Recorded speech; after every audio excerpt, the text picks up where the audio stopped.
Cause if you think I'm here to play around with y'all, God damn it, I'm not. All right. Get what are they coming to church doing? Being gay.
Ooh, we are back. We are back. Welcome to the show. Thank you guys for tuning in one more time.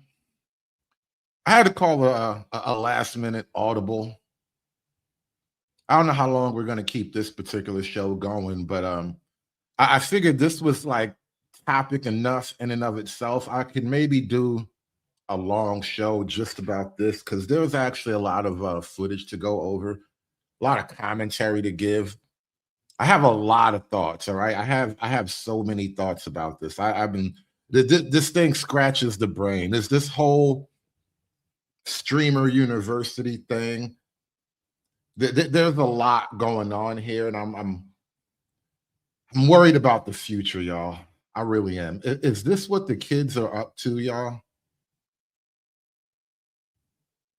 Is this what's going on out here in the youth? Oh man, it's horrible. You know, because technically, I guess I'm getting quote unquote old.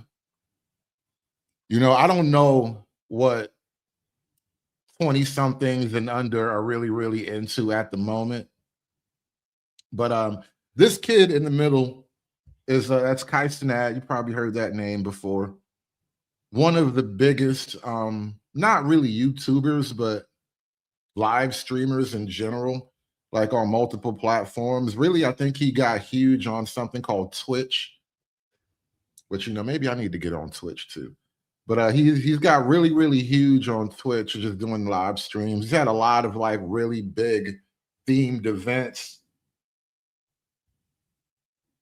I think one time they were like streamer jail or something like that.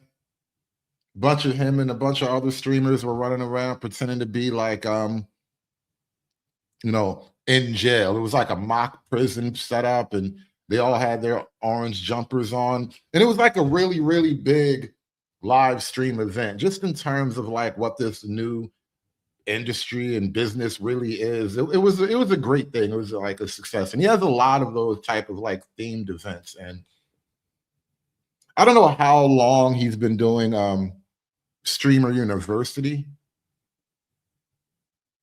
but I know this isn't the first year. And again, another huge event. It looks like it's, you know, going off well enough.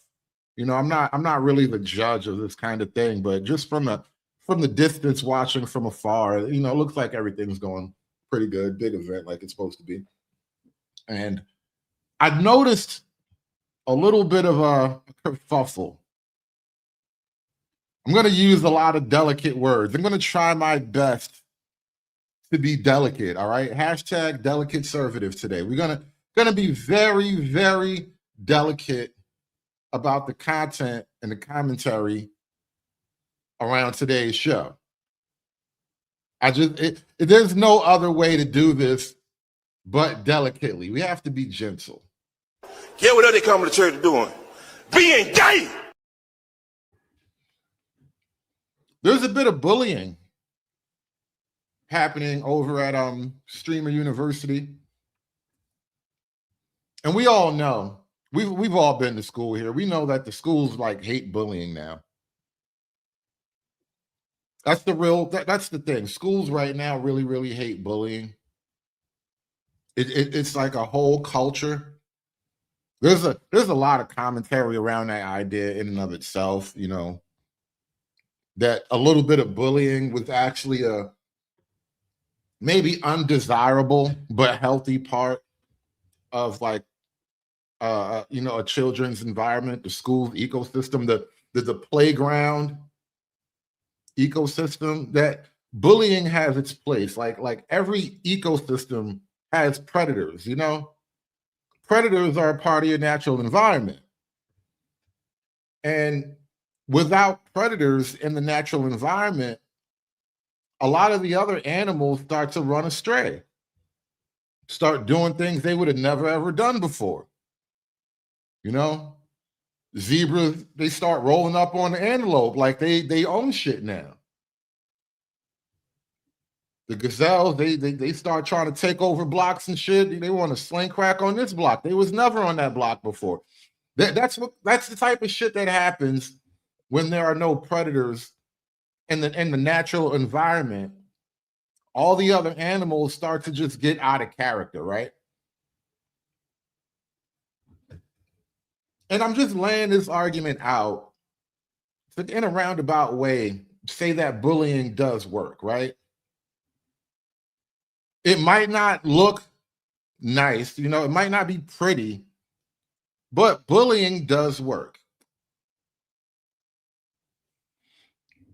Because what bullying is at its core functionality,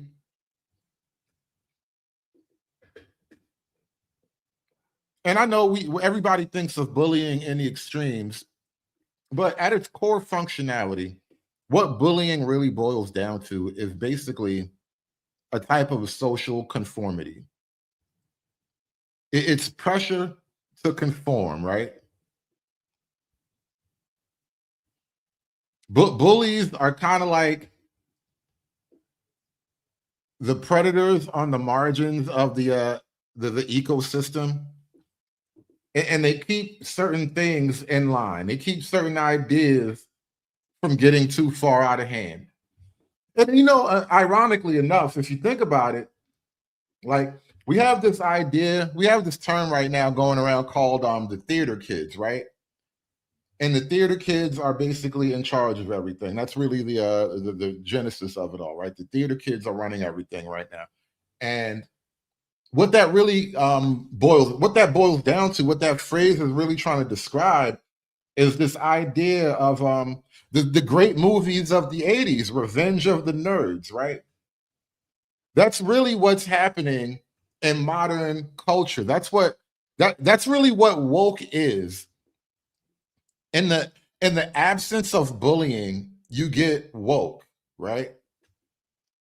And what woke ultimately is revenge of the nerds. Ultimately, this is the nerds having their chance to now impose not only their nerdy, high intellectual, ideas and practices on things, but their tyrannical comic book villain type of vengeance upon everybody that they perceive to have bullied them. When you think about it, that's really what's happening in a lot of areas with like movies and comic books and just media in general. You get a lot of the kids who felt like they got bullied in high school. They were tormented by the cool kids. And this has been a trope in Hollywood for a very, very, very long time. In my entire life, I don't know that before, let's say, the 80s, you really had a lot of these Revenge of the Nerd type movies. But I know that by the time I came along in the 80s, there was definitely a theme in Hollywood where there was always the nerd who got his ultimate day.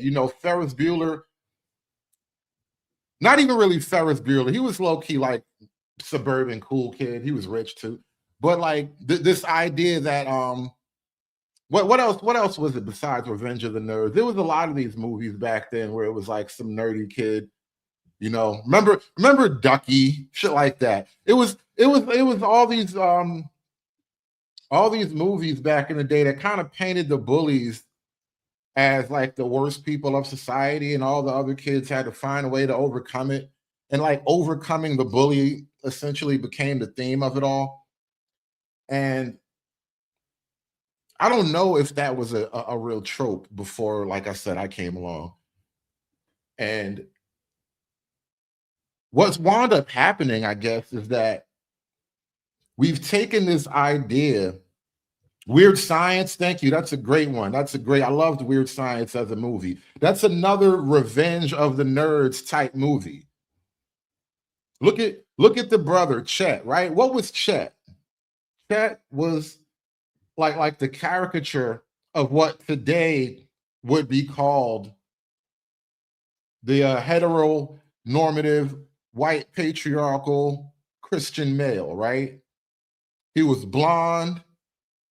He was like painted as relatively low IQ, although military members kind of have to be a little bit smart. The trope of being really stupid in the military is not a real thing. I mean, there are dumbasses by military standards, but like they make you take IQ. Well, back then, I don't know if now they do, but once upon a time, you had to pass. You had to, be able to think this hard in order to join Uncle Sam's military. But anyway, he was like in the military and all that. And so they painted him as like the overbearing antagonist of that movie. And then at the end of it all, they finally got their payback. They turned Chet into like this big toad monster or whatever.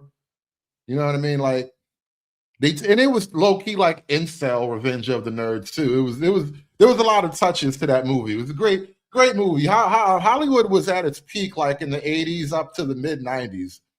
It really was. We had a lot of great movies. Now it's everything is weird and there's a, a modern message and there's all this character placement in all these new movies and whatnot. It's not how it used to be, right?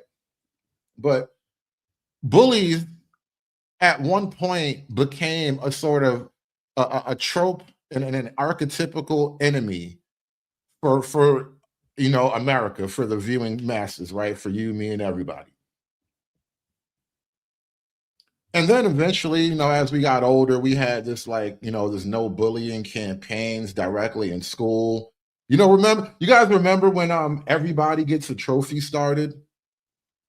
I saw somebody wrote something recently that said that whole thing about everybody getting a trophy had nothing to do with the children. It was for the parents. When everybody gets a trophy, that's really for the moms and the dads, especially the moms. Because I can't imagine a bunch of dads got together and approved the situation where everybody gets a trophy. That's not dad behavior. That's mom. That's suburban single mom shit. That's not proper dadding.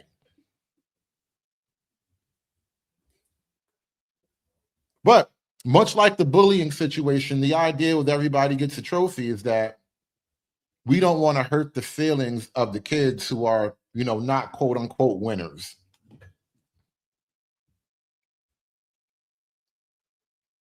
Oh, Heathers. Heathers was a great one. That was the female bully version. And then look who Heather teamed up with. Christian Slater. He was like the incel of that movie. Like the weird kid. I think he brought a gun to school back in the day. Like, this was back when you could bring a gun to school and nobody thought you was a terrorist. You were just, going through problems.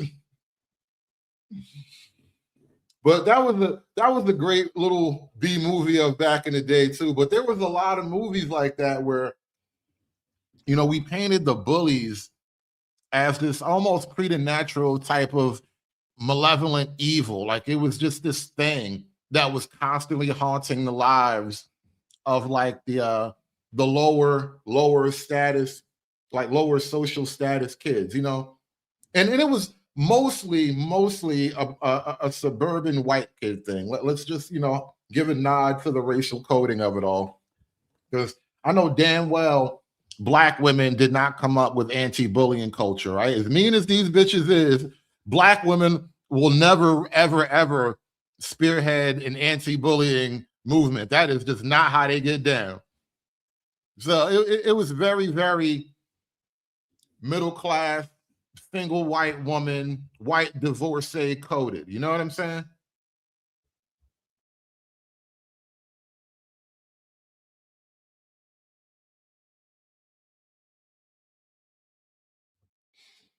But we've all been socialized to kind of have a general negative response to the bully.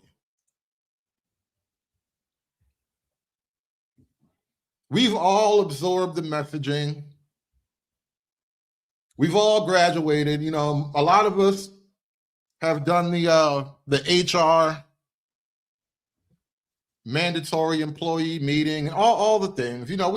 We've seen now the full fruition of the no bullying campaign over the last 30 years now, right?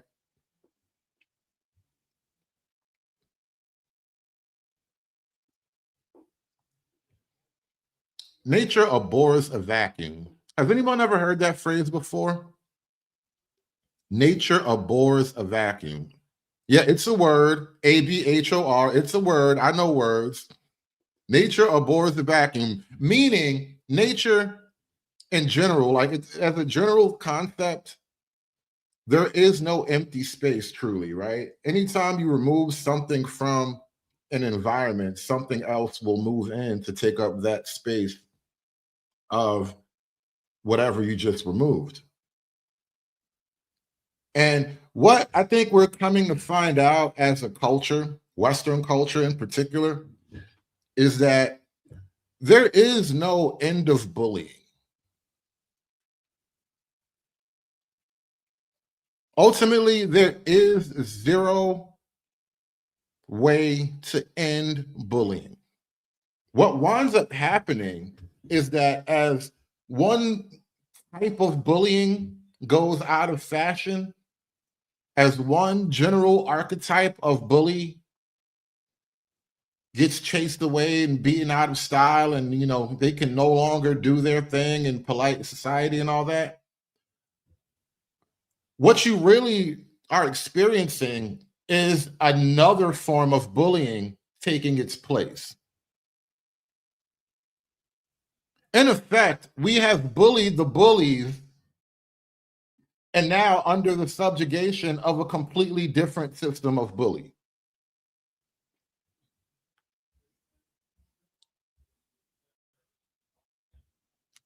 What are we even talking about today? Why am I even going on this philosophical dive into the idea of bullying? And what the hell does it have to do with Streamer University?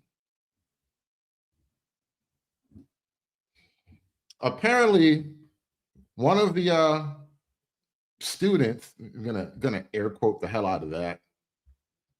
One of these students at Streamer University has been bullied for homosexual activity. Not actually being a gay man, but just acting a little bit too gay for a nigga that's straight. You know what I'm saying? Yeah, what are they coming to church doing? Being gay! Yeah. Yeah. They bullied the kid for being a little bit too not straight enough, right? They was like, yo, why are you being all crooked? Why are you not being straight up like you're supposed to be? Stop acting all curvy and twisted around me. Cause I ain't gonna lie. All right, so the kid in question, his name is Plaque Boy Max, y'all. I don't make the names. I don't name these kids. I prefer good, wholesome Christian names more than anything. I'm not really a big fan of the new modern Negro naming system. All this Negro nomenclature is very, very confusing. It really is. But Black Boy Max, y'all, he has been accused of being twisty and curvy, being a bendable guy. He's been accused of acting a little bit too bendable. He's not being straight up. He's just being flexible and bendable. Here's an example of some of his most recent bendable behavior. If I'm stroking the ground or doing some wild nut shit or twerking, why don't we twerk?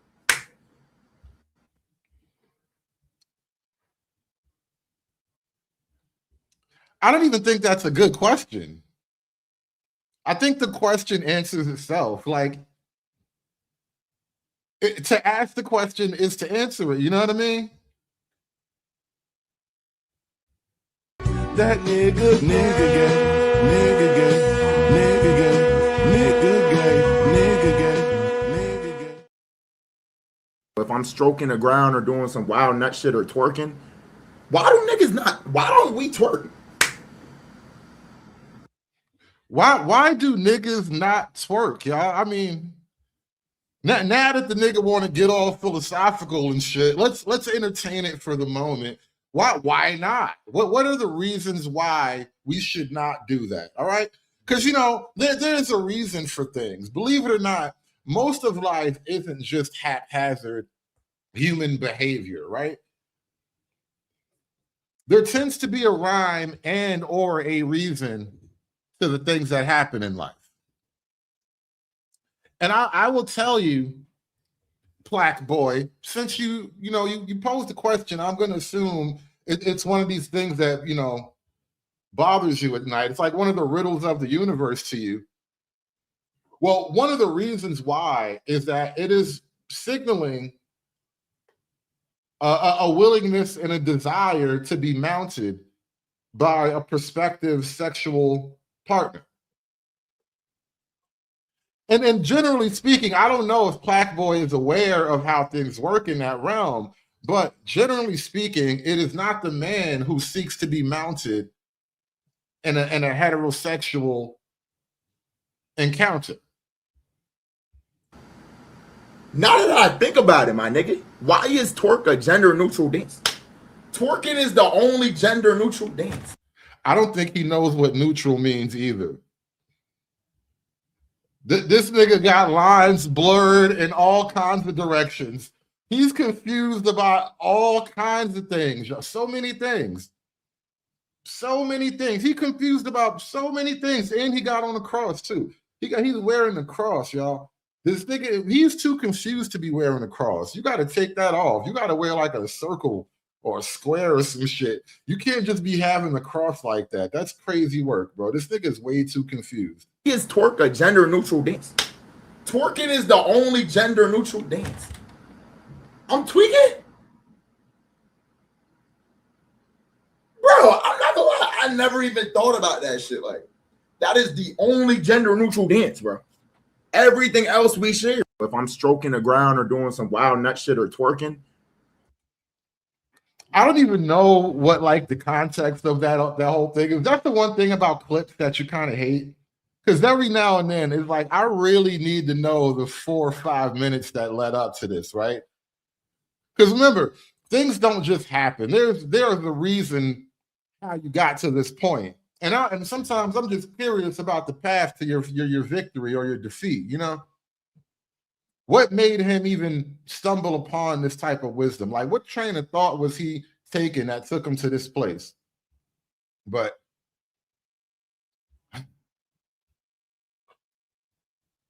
the man is he's clearly like going through things. He just wants to know what's really happening. why don't we twerk? Now that I think about it, my nigga. And no, I mean, I appreciate the warning. I respect the warning, but I had no intention to show anything like him or any dudes twerking for that matter. Because I feel you, my nigga. All right. I totally get you. Like I was not about to do that. But I understand your concern. This whole show is low-key a pause. Like it's so much pause. I'm not even gonna say it because I'll be saying it too many times, but just know that I know that this whole show is just one giant pause. All right. I just need you to understand that we understand this shit together like that. Why is twerk a gender neutral dance? Twerking is the only gender neutral dance. I'm tweaking? Bro, I'm not gonna lie. I never even thought about that shit. Like, that is the only gender neutral dance, bro. Everything else we share. If I'm stroking the ground or doing some wild nut. So clearly, young Plaque Boy has been like, I want to say like struggling or going through something with his sexuality. Maybe he's confused. I don't know. Sometimes people get to points in their life that they're genuinely confused by like how things work and what's going on with them and all that. So maybe him don't know nothing. I don't know. But I've collected a series of clips coming from Streamer University that tell a little bit of a story, y'all. There is and not even just Plaque Boy, but just about the nature of like young Black America, because these are mostly Black kids up here, this young like 20-somethings, 19, 20-year-old Black kids or whatever. But I'm noticing things in general with Streamer University. And we got to talk about this whole thing. We got to talk about this. Plaque Boy getting bullied. But is he really the one that got bullied? Let me show you. Let me tell you. Let's just get to the show. Hit the like button, y'all. Like, share, and subscribe. And do me a favor. You want to support the show, click the link pinned to the chat. Buymeacoffee.com. You can hit me up on buymeacoffee.com or on Venmo at The Hood Conservative, y'all. Thanks for watching. You's not a boy. All right? Give me a hug. You are women, okay? I know sometimes y'all get confused, but are you crazy, nigga? This little boy just licked me on my neck. No, the fuck I did. My dick went low down. See, now there is an LGBTQ contingent at Streamer University, right? They, as a content creator, as the producer of this thing, Tyson had made the decision that we're going to be, what's the word for inclusive, right? Kai decided that they would be inclusive at the university. So like there is a bunch of like LGBT streamers, you know, who are open and flamboyant and totally upfront with their lifestyle. And I believe that was somebody called Ben the Dawn or something like that. And that person was like apparently a female though, but what you would call an AG. That is not a boy. That is one of these black females who we call studs. I prefer the term stud. I use the term stud with great affection. Studs are some of my favorite people to comment on. Studs make some of the best internet content, but they have all kinds of LGBTQ representation. It's literally a different world from where you come from, all right? And so that was Ben the Dawn telling this young female who is a stud, who appears to be male at a glance, you are not a boy. All right? Give me a hug. You's not a boy. All right? Give me a hug. You are women, okay? I know sometimes y'all get confused, but are you crazy, nigga? This little boy just licked me on my neck. No, the fuck I did. My dick went low down. I'm going for that shit. You've been on some bullshit lately. Don't. Now, I've always stated this, y'all. This is the perfect segue too. I have always stated this, y'all. Notice that female has kind of taken, and this is, I think, a little of a psychology thing too. There is an intentional defeminization that a lot of the studs engage in, right? They want to look less feminine. They want to look more manly. And studs in particular, they want to look like niggery. They be trying to look like fly niggas. And I've always thought that, you know, as a woman, I get that a woman can like wear men's clothing in a certain way and still be incredibly feminine, right? Like you can't tell me that when your girl wears your boxer shorts or one of your t-shirts and nothing else, that she's not incredibly feminine wearing nothing but men's attire, right? Like there's still that. Women can wear a man's clothing and be perfectly feminine. But then there's the obvious and overt attempt that a lot of the studs make to be like hyper pseudo masculine. And it comes off, to me anyway, very off-putting. Off-putting to the degree where I think the sexual attraction is now in the reverse. Like now I see you as a man in a type of way where like you are no longer in the feminine category. And this is where I'm going. I'm going somewhere with this, right? I think that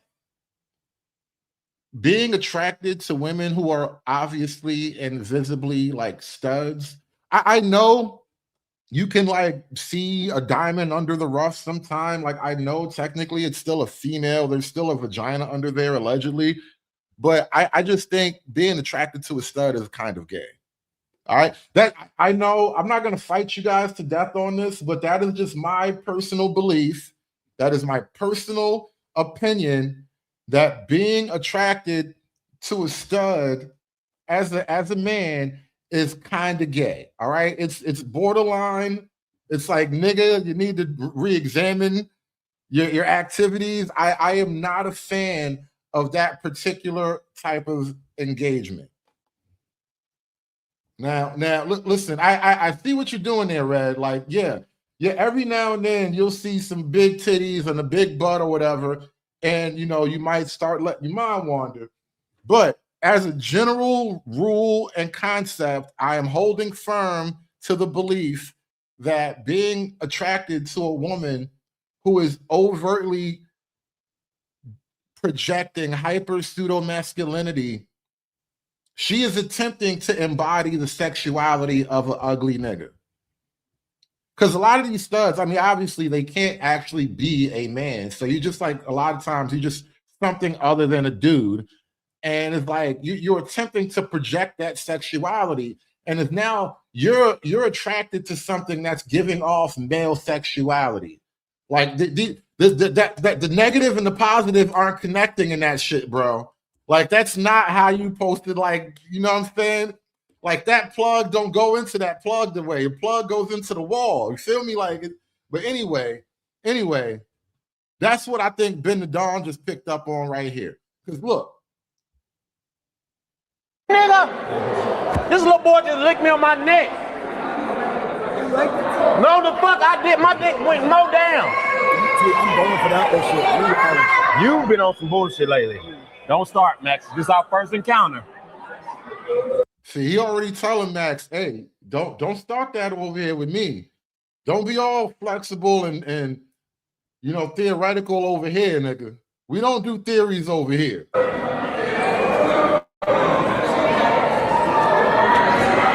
What the fuck is going on here?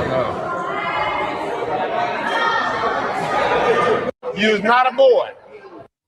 See, Ben and Don, he just came there to live stream and smash a couple of new chicks. That's all. I respect that. But he get there and it's like this LGBT environment. It's a wild environment.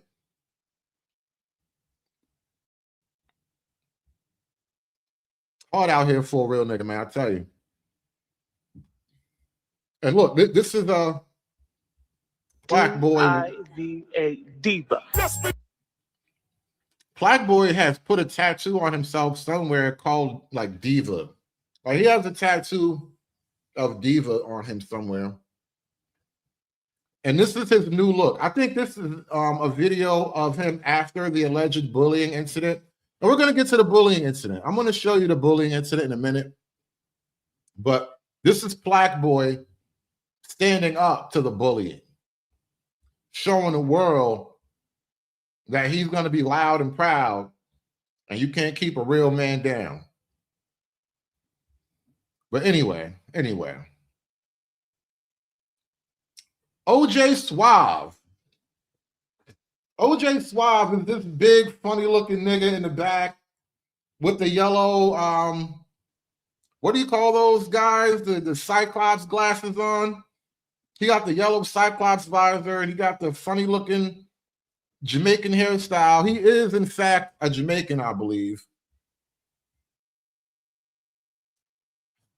You know, these Jamaicans are something else, man. I tell you.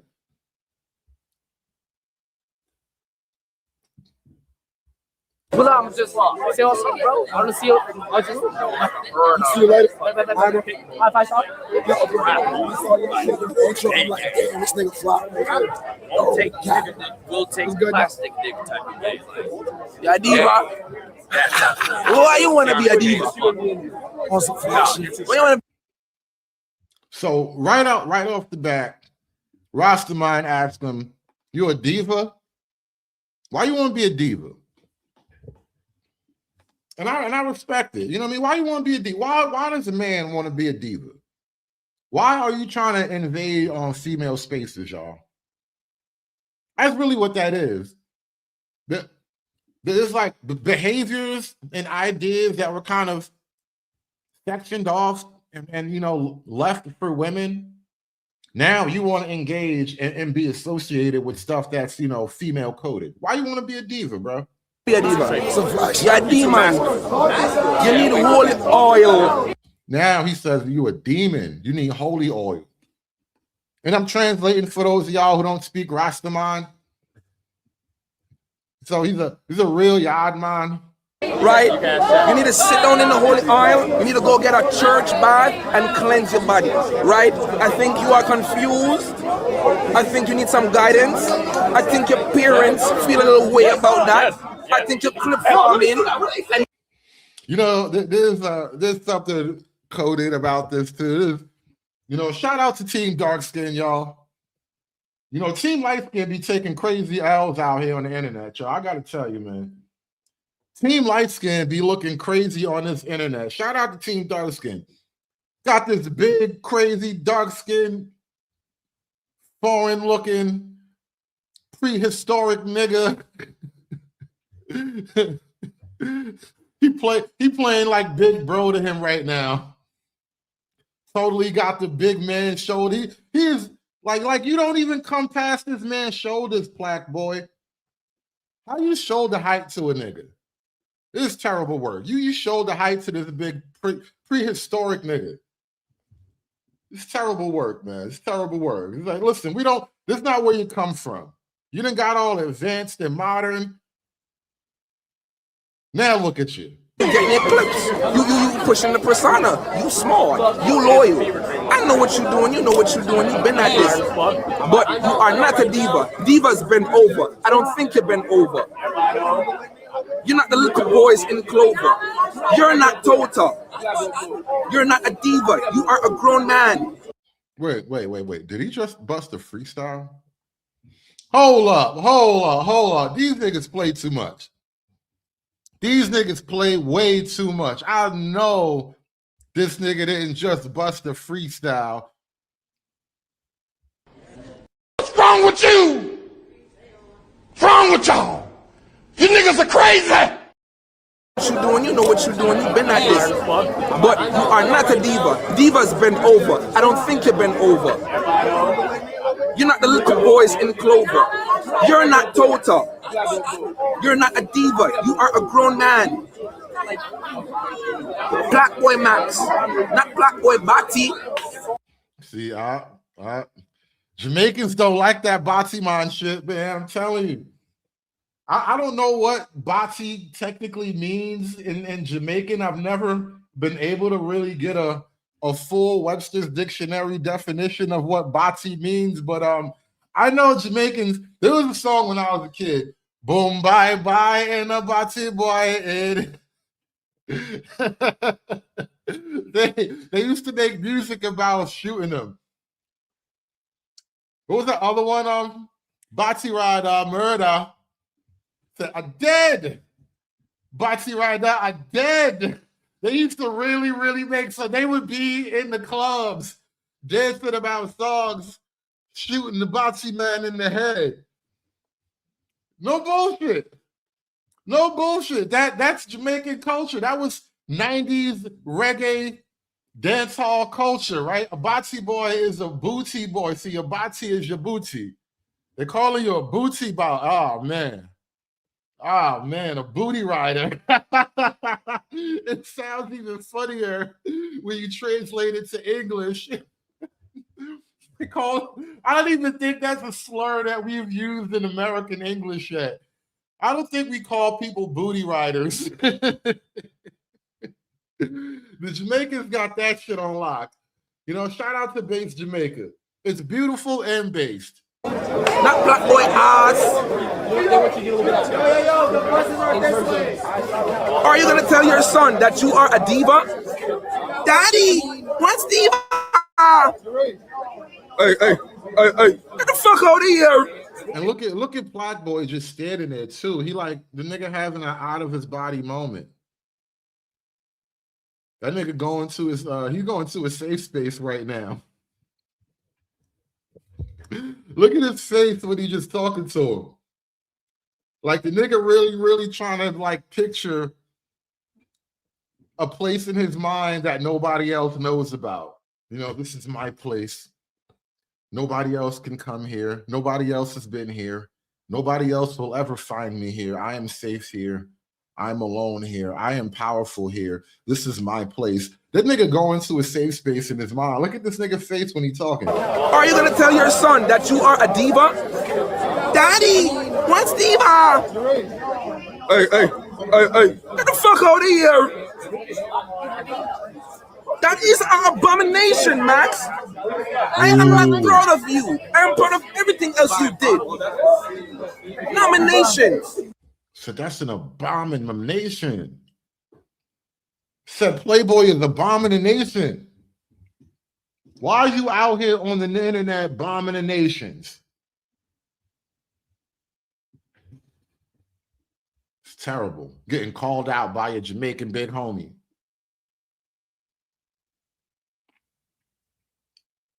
And the funny thing is, this Jamaican dude is dressed wild as hell.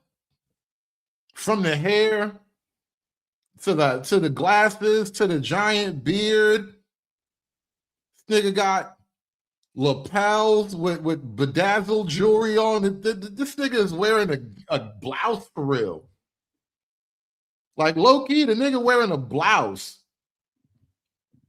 The nigga pants is, I don't know what the hell he got going on down there. Like the Jamaican nigga look crazy on his own, but you can't say nothing about it because he's a foreigner. Foreigners always look crazy. You're just low-key happy that he's wearing pants and some type of shirt because he could have came in here with some other shit on. He could have came in here looking totally tribal, but the nigga do look crazy. I just have to say that. I don't want to let this moment go by and not acknowledge my man do look like African Bombada Jr. or something. The nigga look very like, the nigga look like the past and the future all at the same time. Like, this is something very, very, very jarring about his look too. This shit throw you off for real. Nigga just a mismatch of different genres and human existence and shit. But whatever, nigga. The nigga think he feel fly, and that's all that matters, right? He feel fly. You could tell Black Boy don't feel fly because the nigga like retreating into his inner safe space and shit. Changing the game. Changing your skin to Baki Diva? Diva start with D. Diddy. What else? You know, it's like this, Max. You know, I could speak like this because after the clips go up and they don't like me, I don't use social media no more, so I can be a crackhead for life. When you keep pushing that barrier, Max. Hold on, wait. Did he say? Wait. I ain't never heard a threat like that ever in my life. I ain't never been threatened like that before. I could speak like this because after the clips go up and they don't like me, I don't use social media no more, so I can be a crackhead for life. The nigga said, I don't care. I can still be a crackhead for life.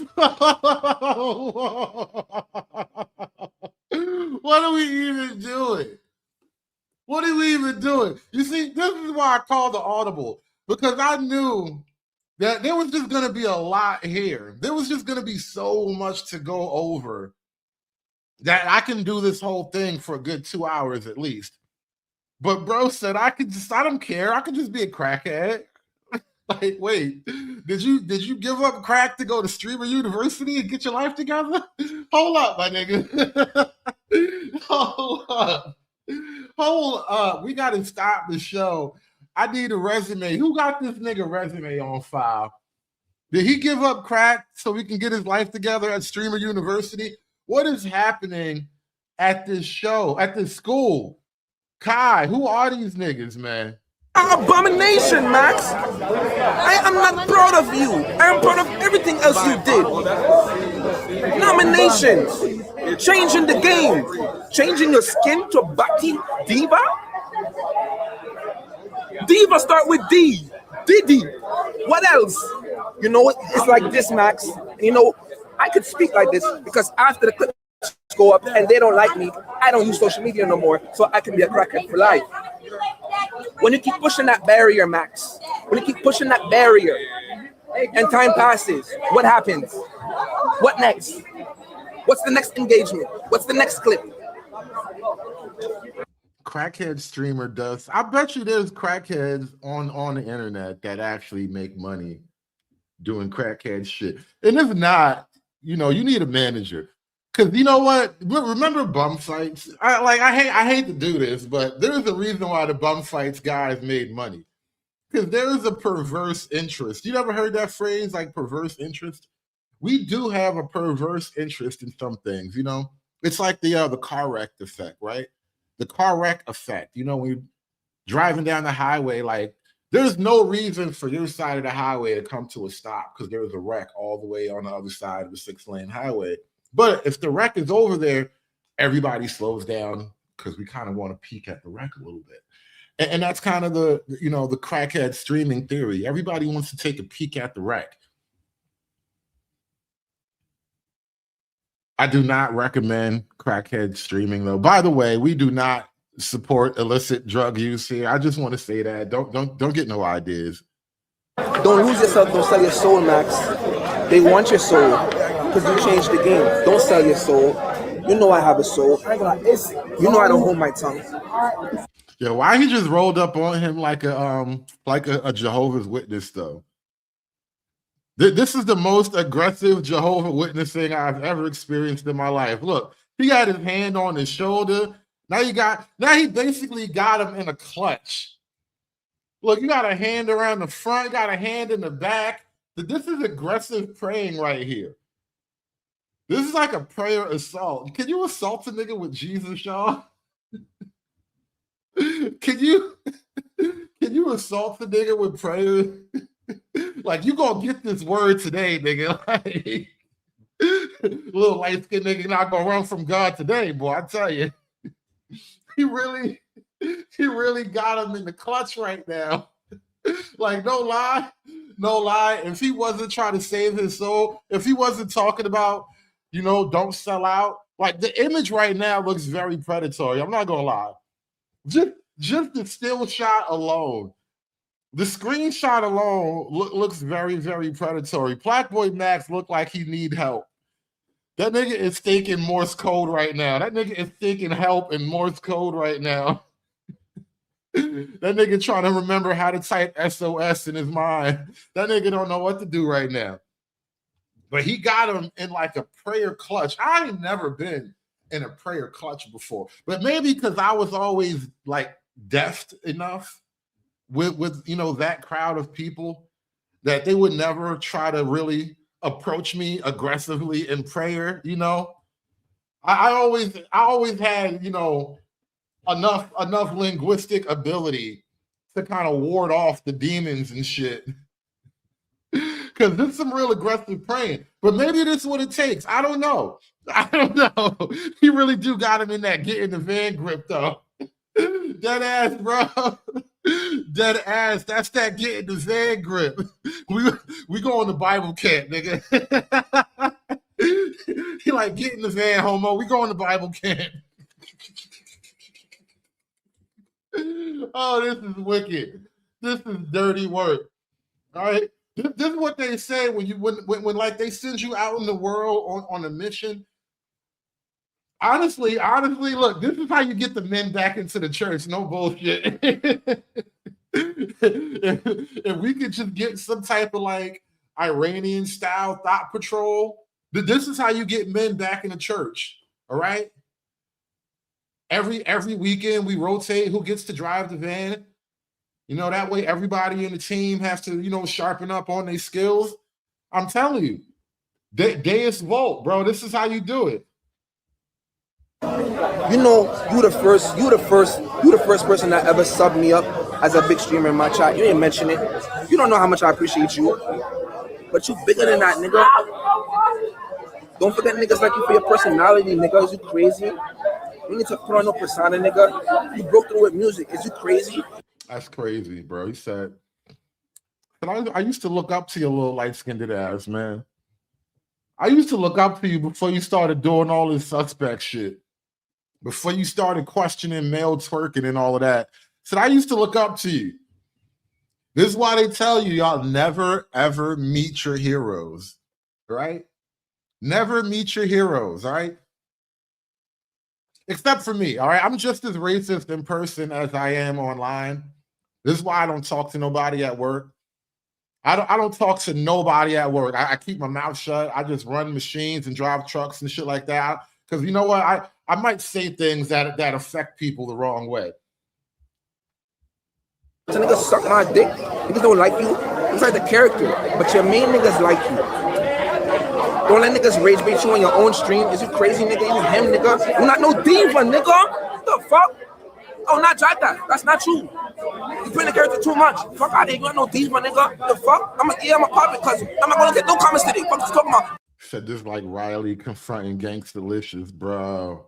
And you know what? Shout out to the Boondocks for predicting all of these little corners of Black culture that were eventually going to explode and take over. Because like when the Boondocks was around, it was still kind of like a hush-hush joke about like all the homosexuality behind the scenes in hip-hop, right? I remember I didn't even want to believe it. You know, I say this all the time when this topic comes up, because I remember thinking about this sort of transition, pause, right? But I remember when I think it was the Locks. The Locks had this one line, or there was this one point I remember the Locks said, and I quote, "We don't suck dick for records," right? That's what the Locks had said. And this was like probably 20-some years ago at this point, right? Long time ago. And I just thought they were being clever. You know, I just thought it was like masculine bravado.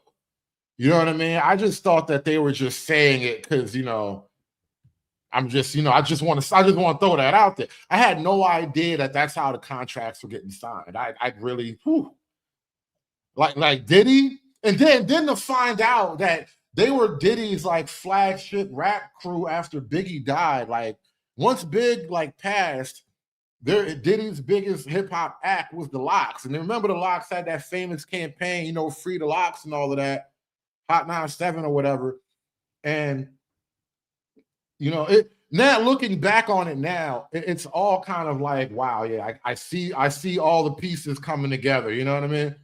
But at the time, young and impressionable teenager and shit like that, you don't want to think of that. You don't want to think that way about, you know, your idols, you know what I mean? But what did we just say, right? You never meet your idols. You know, you walk in the door at the wrong time, he might be bent over with Diddy. You never know. You never know. You slip on some baby oil or some shit. It was, I'm just saying. And so Black Boy is kind of having that type of moment right now. What the fuck? Oh, not drive that. That's not true. You putting the character too much. Fuck out of here. You got no diva, nigga. What the fuck? I'm a pop it, cousin. And what if he's not playing a character, Black Boy? That's the other part of it too. Like, what if he's not really playing a character? And see, that's the thing about like the issue of sexuality in particular. It cuts so close to like your identity as an individual, male or female. But I think it's a lot heavier for men in particular. Like women get to cross against the lines. Like a girl can be a stud for a couple of years and decide I'm gonna grow a hair and buy a dress. Like remember when the Dyke wore that dress at like the Soul Train Awards? Like a stud can, you know, she can be a stud her whole life, but everybody still remember that moment that she wore the dress. Whereas like dudes don't get to cross the line in that way. And so the issue of sexuality, it's very much a self-identity issue. And what if he's coming out? What if he's getting in touch with his gay side? And it's just, you know, we care not to see that because we don't, you know, it's like he's leaving. I'm not gonna get no comments today. What you talking about? I'm gonna get my pussy because I want to S you. But I'm not no diva. You fly though. You got fire. I'll give you that. You have to dime me on that. You got fire. I'll give you that. You fly. You're not no diva. Oh, this shit crazy.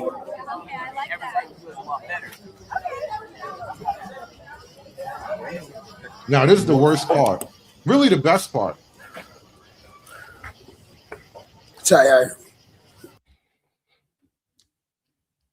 He ran away to cry, y'all. He ran away to cry.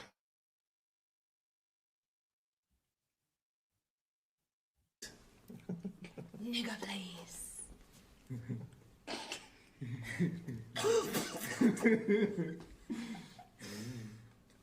Serious.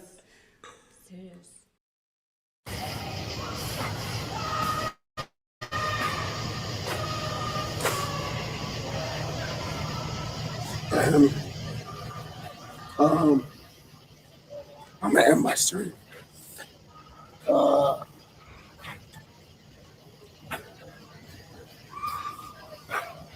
I don't really want to chill in. I want to just chill. I've been streaming this whole time, and I have been having a lot of fun. You know, people just really just accepted me for who I am, honestly, the whole time. So it's just felt like, damn, I felt like I enjoyed the shit again.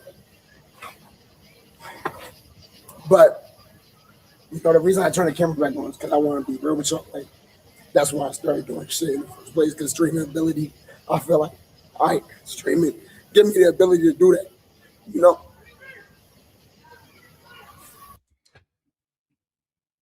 So let's recap for a minute here, y'all. This big Jamaican guy, OJ Suave, he ran up on Black Boy Max somewhere on the grounds of Streamer University. And he told him immediately, I don't like all this gay performance that you're doing. He thinks it's a performance. He thinks he's being gay for the industry clout. Because, you know, there is a lot of pressure, allegedly, to be very, very extra supportive of the LGBT community.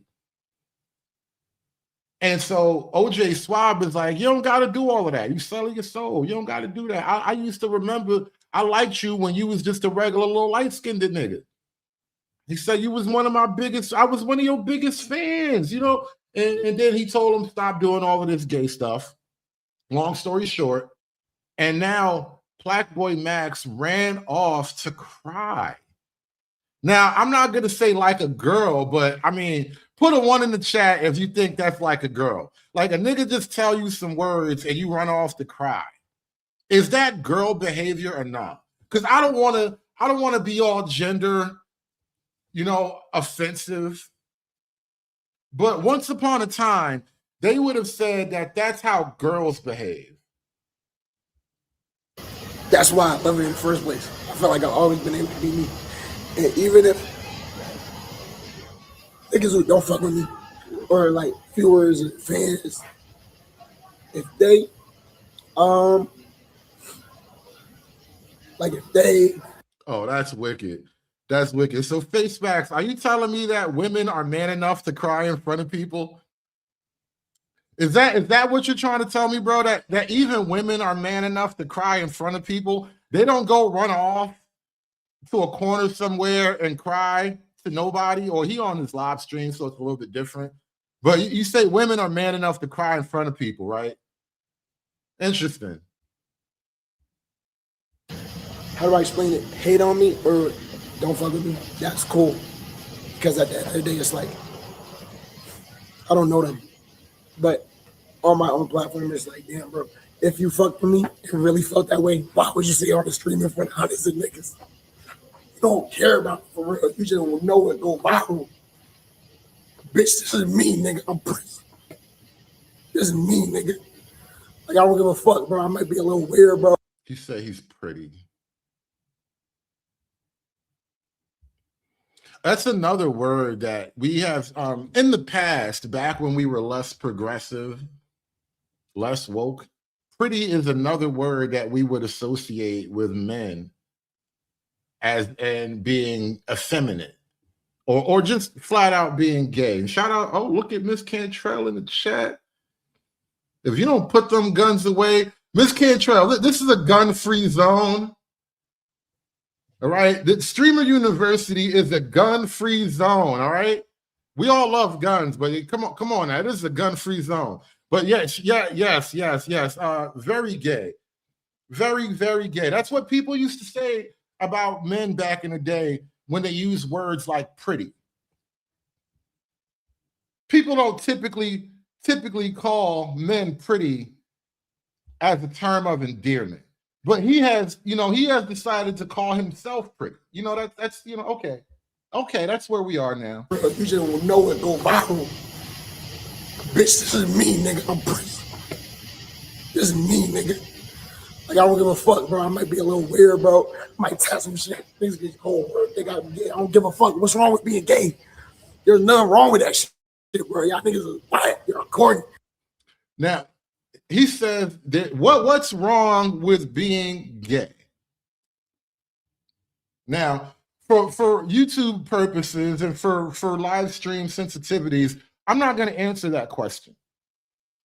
There's all kinds of thoughts I have on that. You know, we could get to biological, sociological, metaphysical questions, but I'm not going to do any of that. But I would ask you this, right? If he himself believes there is nothing wrong with being gay, and with him in particular being gay, right? If he really believes that there's nothing wrong with being gay, let's say he's a straight man and he got called gay as a misidentification, right? But he believes that there's nothing wrong with being gay. Why does that make you cry? If you honestly believe there's nothing wrong with being gay, why does the mere identification, why does somebody telling you that to stop doing that make you cry? Like if I'm doing something that I think is perfectly fine and acceptable, normal, just even, if you disagree with me, if you tell me I'm evil, if you tell me I'm doing it wrong, like I'll disagree with you. I'll think you're crazy. I might even get upset with you depending on the tone and the tenor of the conversation, but I'm not going to cry over something that I know to be right. I'm not going to feel emotionally attacked because something that I know to be right is something that you think is dead wrong.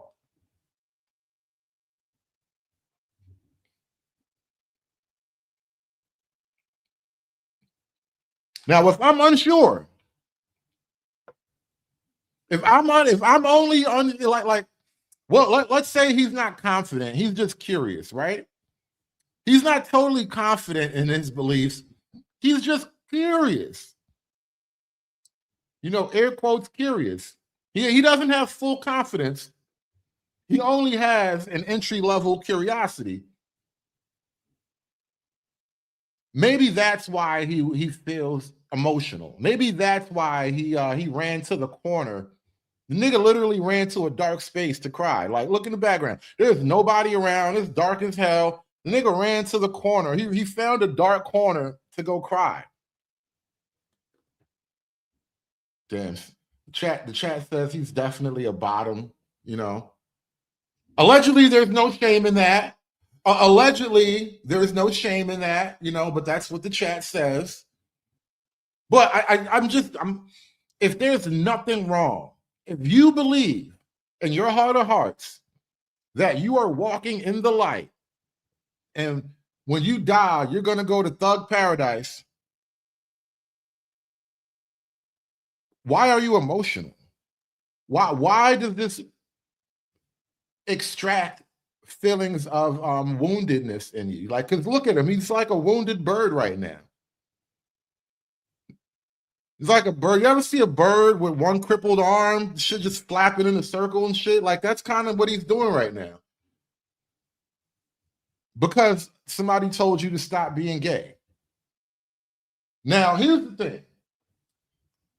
Maybe, just maybe, because, you know, I be theoretical. I be having theories and shit. Maybe if somebody tells you that what you're doing is wrong, if somebody tells you that what you're doing is in fact damaging and harmful, if you're doing, if they tell you that what you're doing is wrong on a level that strikes right at the heart of your own identity, and then you kind of understand on some level that they have a point, if what they're saying actually resonates truthfully to you, maybe the emotion that you're feeling is somehow connected to feelings of guilt. Maybe you're being emotional. Maybe you feel emotional because him reminding you that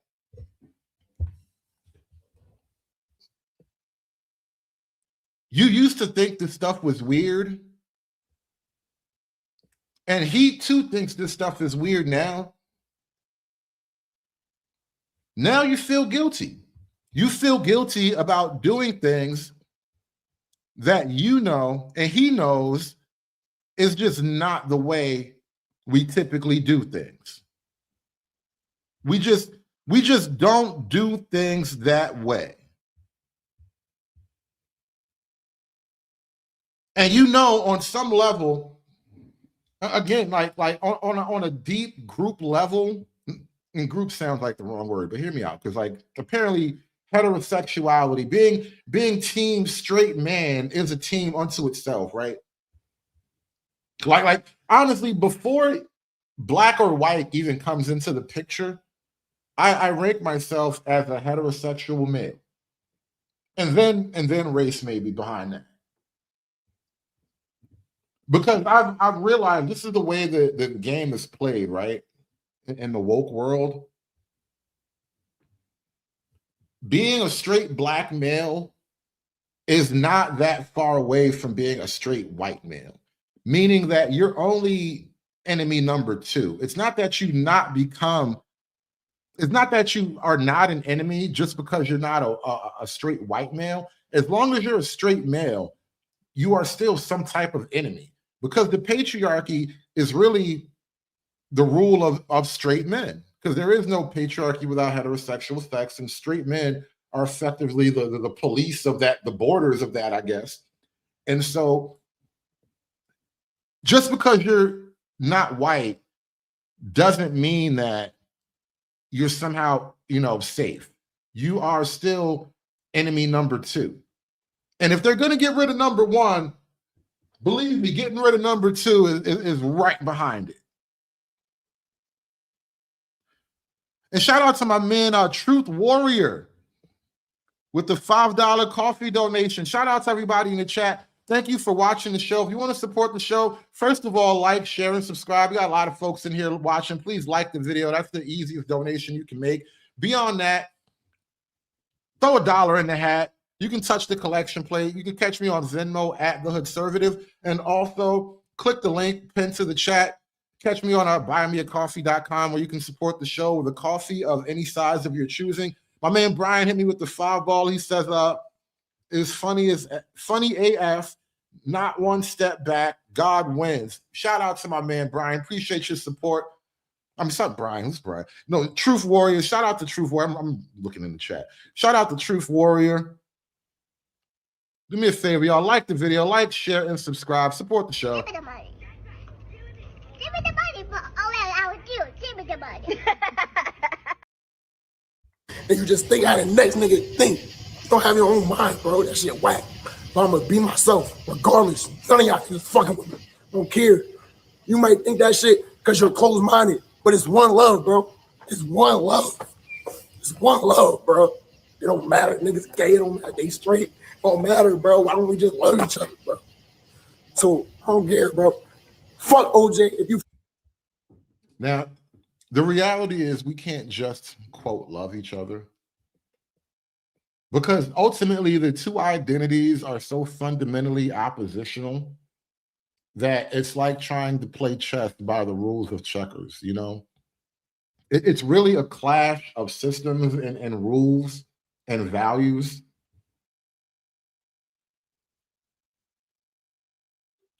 Like, think about this, right?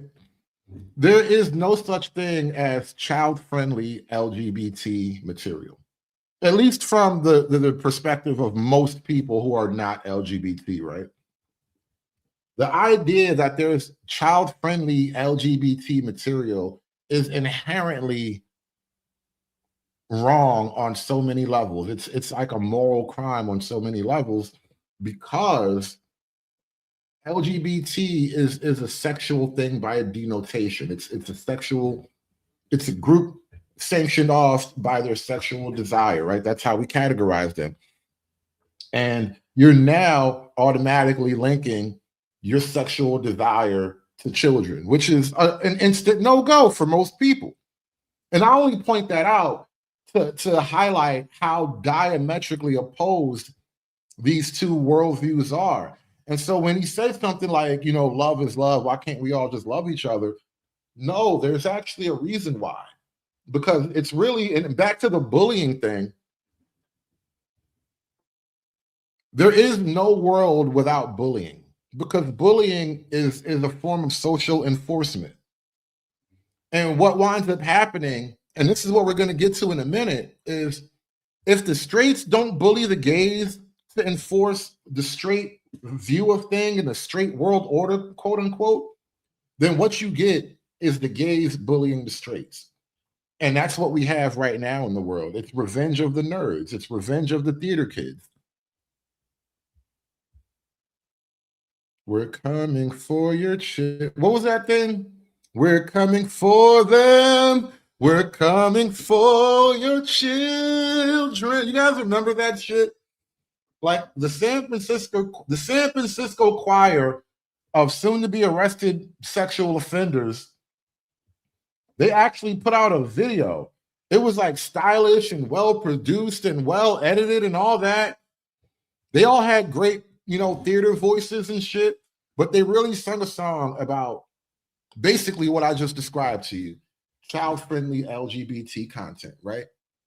Because the implication is always we're coming for your children. I'm gonna be myself, regardless. None of y'all can just fucking with me. I don't care. You might think that shit because you're closed-minded, but it's one love, bro. It's one love. It's one love, bro. It don't matter. Niggas gay, it don't matter. They straight. It don't matter, bro. Why don't we just love each other, bro? So I don't care, bro. Fuck OJ. If you fight with me, nigga, you set that shit off camera. You could have pulled me aside. I'd love to talk to you off camera. Why you saying that shit on camera? But it's cool. Love y'all, bro. Good off this shit, to me honest. I'm gonna just go chill. All right? I love y'all. But remember this always. Always be yourself. Fuck what they say. I don't care, nigga. I'm gonna wear my wigs. I don't give a fuck. I had Diva tatted. I'm gonna keep it forever. He wears wigs and he has Diva tatted on his body. This nigga's got tattoos and he wears wigs. Has a bunch of piercings. He's basically a thot. He basically a thot. That's all this is. He is a thot. Tattoos, wigs, piercings. This is a thot uniform. The nigga's thot coded.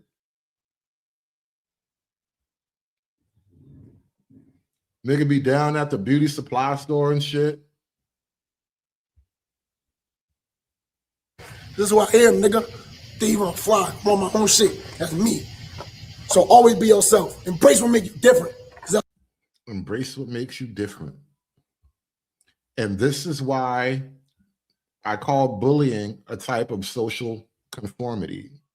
Because honestly, how different do you need to be? You know, there has to be limits on things, right? And nobody is really going to be in charge of any one thing. But as a general rule, you know, if you go too far with anything, you've gone too far. You know, that's the idea. Like there's now this kind of modern permissiveness that there is no such thing as too far. Which it reminds me of conversations that I've had with SKC back in the day, where we would talk about, you know, he would talk about the idea of the right wing going too far. And theoretically, that's a possibility, right? What does that look like? But my pushback with SKC is that we're dealing with a phenomenon that in and of itself doesn't believe in going too far at all. And so we've gone so far in their direction that too far to the right isn't a place we can even imagine at this point. It's like something beyond the horizon. We have no idea what that could possibly be because things have gone so far to the left. But ultimately, the reality is you have to have bounds on anything because the parameters of a thing define what a thing is. That's what's gonna make you pop, all right? I love y'all, bro. I'm out this bitch. I don't care. This has been amazing, though. I'll probably go live tomorrow, but I'm not trying to party, bro. With niggas who just really, you don't give a fuck about me, bro. It's cool, but I love y'all. And I love every single nigga I've been fucking around on campus because everyone been real and just showing love. Shout out Tino, shout out Bro, whoever Wardrobe, shout out nigga Wardrobe, bro. Shout out nigga Wardrobe. Because Wardrobe's himself, bro. Wardrobe is his roommate. Bro, no matter what anyone say, they hate on that little nigga, but he's a genius, bro. He's super smart, he's funny. I fuck with him, he cool. He might joke, but he would never disrespect me. Niggas coming up to me saying, yo, bro, are you scared Wardrobe gonna touch you in the night? No, nigga, he's a person, bro. Wardrobe is his openly gay teenage roommate. I'm not even sure how old some of these kids are. I think Wardrobe is 17. I'm not sure, but we'll get to that in a minute. Funny, I fuck with him, he cool. He might joke, but he would never disrespect me. Niggas coming up to me saying, yo, bro, are you scared Wardrobe gonna touch you in the night? No, nigga, he's a person, bro. He's a fucking human, bro. And I'm not saying I'm perfect because I'm not, bro. I done made a lot of mistakes. Hella mistakes, bro. Hella mistakes. But I'm trying to learn to do better. That's what we all need to do, bro. All right? Like, y'all, how this bitch, Maddie, and this shit, five that shit forever. I'm gonna just go chill. Luca finna go heal his feet. All right.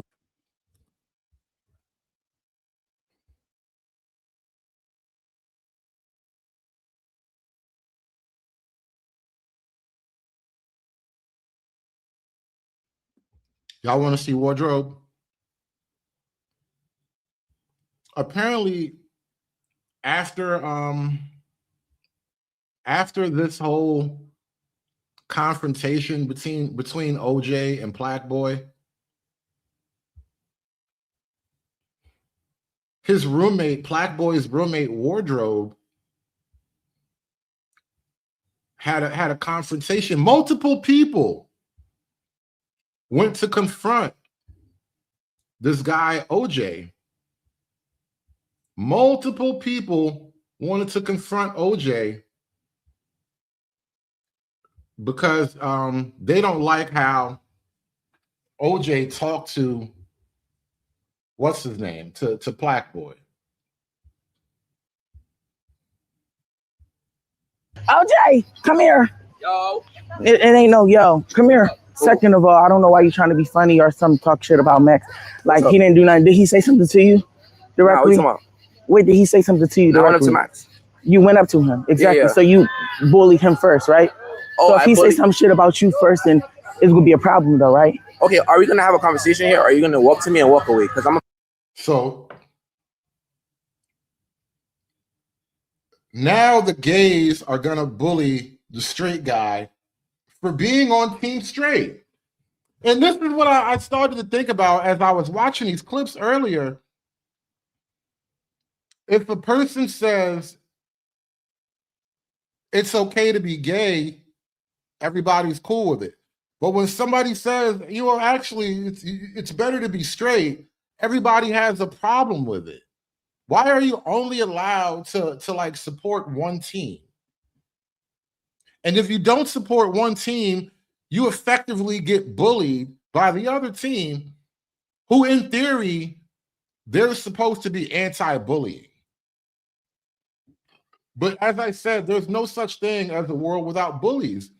And the only way to, you know, chase out the bullies is to bully the bullies. And that's what's, you know, effectively going on here. You went up to him. Exactly. Yeah. So you bullied him first, right? Oh, so if he say some shit about you first, then it's going to be a problem though, right? Okay, are we going to have a conversation here or are you going to walk to me and walk away? All right. Listen. Mo Business, my brother, my brother in YouTube, Mo, you're going to have to type pause behind that. I'm going to need you to re-enter that comment and then type 3 dots and then pause. Mo Business says, Hood, you in too deep. Come on, brother. Come on. This is hard enough. This is really, really awkward enough. I need you to keep up. I need you to hold the line, bro. Hold the line. I'm a person with multiple perspectives. Okay, well, there could be multiple perspectives, but you still don't disrespect somebody like that. At the end of the day, that's still highly rude. If you got a problem, keep it to yourself, boo. If you don't respect nobody, then you don't get respect for yourself. Okay. I'm not done. Oh, then, clock, let's say. Okay, exactly. You talk about some idea, boo, boo, boo, boo, boo. You the one. Okay? Okay. Second of all. So I just want to. Hey, I'm not done. So now the gay man just called him not only boo, like I feel like if a gay man calls you boo, those are low-key fighting words. Not that you should, Not that you should, because God knows that is not the problem no man wants on his hands, literally. But if a gay man calls you boo aggressively, I think those are fighting words. All right. That nigga has evil intent for you or your asshole. And either way, just take it as a sign that the danger level has increased. But not only did he call him boo, he also called him gay. Gay men use gays as a pejorative, as an insult, as a negative characteristic. Gay men call people gay to bring you down to their level. Isn't that fucking ironic? Okay, exactly. You talk about some idea, boo, boo, boo, boo, boo. You the one. Okay? Okay. Second of all. So I just want to. Hey, I'm not done. I'm not done. No, because I can put the cameras down. No. I can put the cameras down. No, but I want to have a No, because I can put the cameras down. Max walked away from me. He walks away from you because he felt uncomfortable with you. Obviously, Okay, you but coming I'm a up there person, pressing I'm a him. human being Okay, on you're a the human camera. being bullying other human beings You over perceive somebody that it didn't as do nothing. bullying. He's going to the club. What the fuck do the club got to do with him doing this and that, doing this and that? Perceive it as bullying. No, it's not. I'm there. No. Oh. Do they have a gay club at Streamers University? I mean, it is a university, right? I hear that's what the college kids are into. What do you perceive it as? No, what do you perceive it as? What do you perceive it as? I'm in the middle of talking. You keep interrupting me. I'm actually, go ahead, talk. Okay, so one, See, God, you know, I have to say it now. It has to be said. We're at a point where it's become beyond obvious, and I have to comment on this particular phenomenon. One, they're at Streamer University, and there's probably paperwork and contracts involved. You're probably going to mess up a lot of money if you get into a fight at Streamer University, right? So I understand professionalism above all else. I get that. However, this is a conversation that would never happen in the real world. Outside of the parameters of Streamer University, out in the wild, like this is literally a zoo, right? This is a goddamn zoo. It's a protected, curated environment where you know you can do things in the zoo that you could never, ever do in the wild, all right? Actually, I wonder if that's a theory that you can play out. Like, does the dominance hierarchy change at all in captivity? Yes, Ms. Cantrell. These people are all online streamers. And I'm curious about the idea of the dominance hierarchy in this like controlled, contained environment. Because in the real world, I gotta tell you, let me just show you. I don't know if there's a shot where you can really get the two of them together. Or are you gonna walk to me and walk away? Because I'm a person with multiple perspectives. Okay, well, there could be multiple perspectives, but you still don't disrespect somebody like that. At the end of the day, I mean, you can kind of tell by the direction of his gaze. That's still highly rude. He's looking up to make eye contact with this dude, OJ Suave, right? Because OJ Suave is a big, giant, prehistoric nigga. And there's no way that this conversation would go down on Flatbush Avenue. You're not having this type of conversation with this type of aggressive energy in the real world. I just had to throw that out there. You are being protected. You are basically being given female privilege. This gay man is operating with female privilege right now.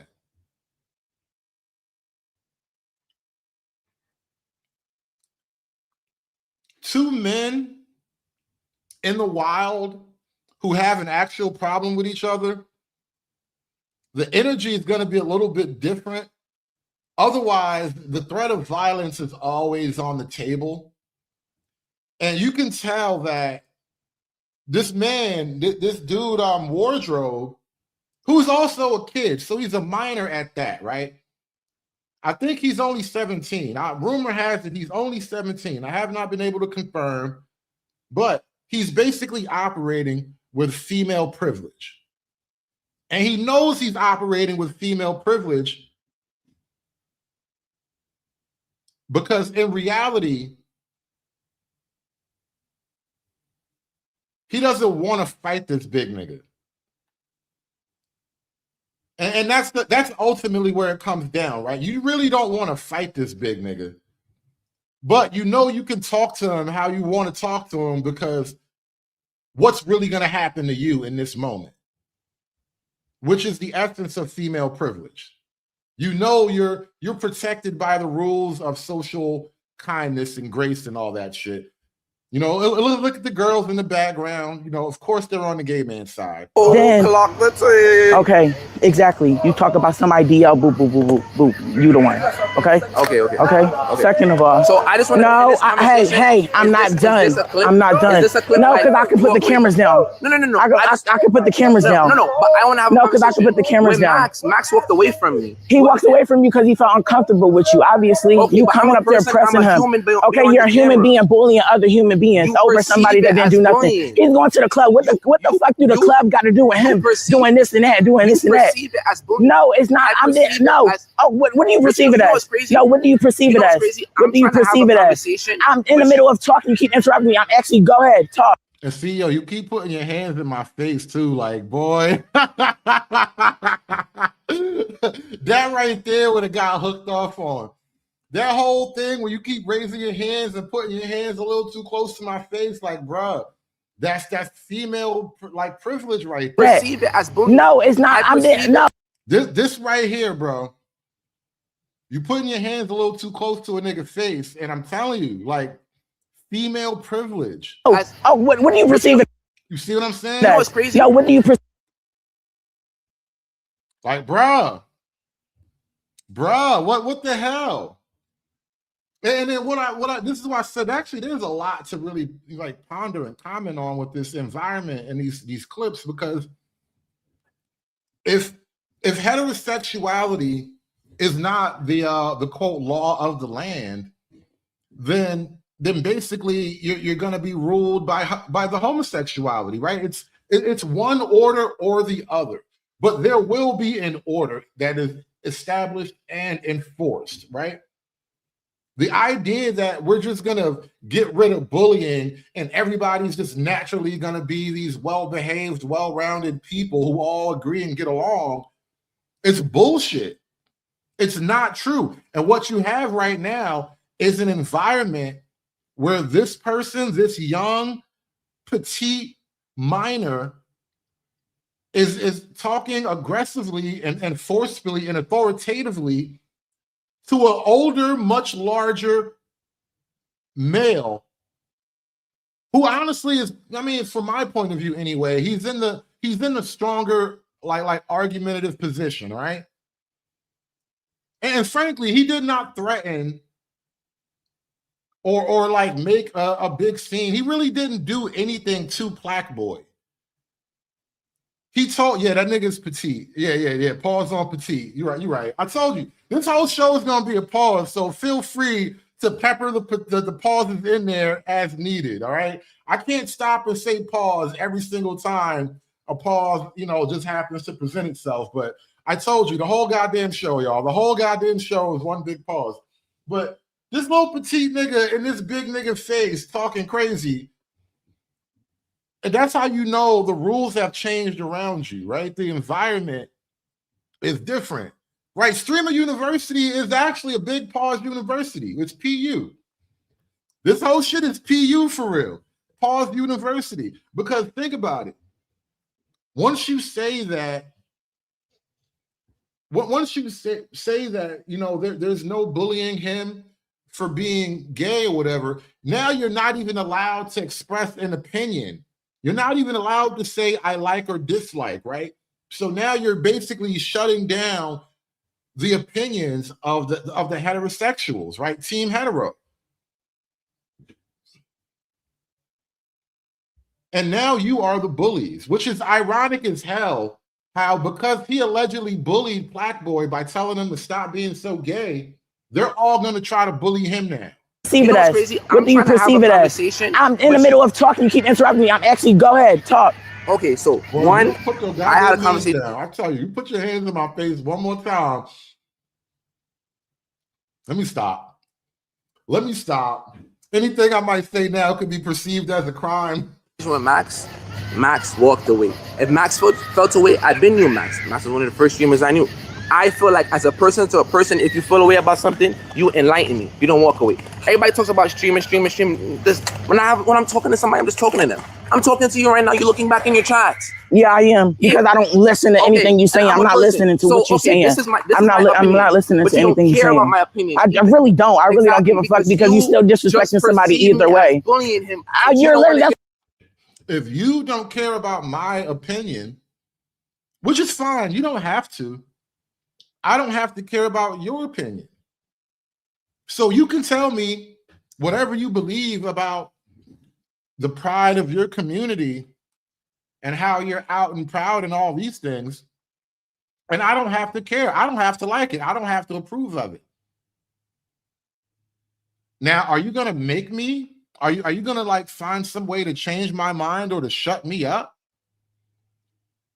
Because that's ultimately what's now going to have to happen. You're going to have to either force him to shut up.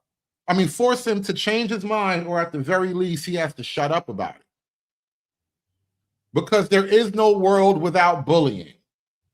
What you did, that's literally what you did. All clips need to be confronted. I'm confronting you about what I just saw. All clips. All clips, blah, blah, blah. Okay. Okay. Oh my God. Look at how there's nuts too. I'm gonna kill him, and I'm gonna mail something to his address to let him know he violated my Maxi Waxy. First of all, number one, I'm not even saying that. And get out your head. You being human, girl. Okay, so, all humans deserve respect. You got them little ass breasts on you. Why you don't say be a man? That was the perfect time, because look at the voice, the type of criticism he's using. You're accusing him of being girly and whiny and not masculine. He violated my Maxi Waxy. First of all, number one, I'm not even saying that. And get out your head. See, no, bro, you got to go all the way. The only thing to say after that is be a man. You have to openly attack his manhood at that point. And that's why Black Boy ran off to cry, because you reminded him that, you made him feel less than masculine by reminding him that his behavior was not, in fact, masculine.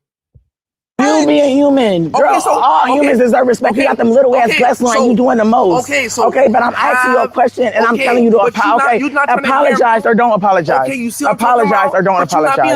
Apologize or don't apologize. Apologize or don't apologize. We are in a apologize or don't apologize. Yo, I just said put the cameras down. What is confronting somebody? A Black Mirror episode. What is confronting somebody? What does put the cameras down mean? You want to fight off camera or something? This nigga got yellow fingernails too? Oh Lord. Hey, Black Mirror, I said put the cameras down. But you don't even let me finish. No, I'm not letting you finish because I don't give a fuck what you about to say because it's bullshit. You don't. I just said you can put. So you coming over here with all this aggressive energy and you really don't want to fight. You want to yell at me like a woman, because women know that they can just do that shit and not really be met with a punch in the face. But like, bruh,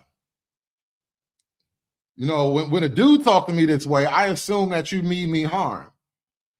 Everything in your body language and your energy is giving off, you mean me harm. The cameras down and everybody can move out the way. I'm trying to have a conversation with you. What does a Black Mirror episode have to do with motherfucking having a conversation about you disrespecting another motherfucking human being? You came here to address exactly. And I'm asking you, okay, address it. Okay, address it. Go. Address it. Address it. Address it. Address it. When we go home, it's just address it. You said this is the baddies episode. It's not real. That's really what it is. You approaching it like it's an episode of baddies. Nobody wants to actually fight the teenage gay boy, by the way. That's not a win. Again, you're operating behind the curtain of female privilege. Address You're it. not a person. Address it. You're not a Go. person. Go. Address it.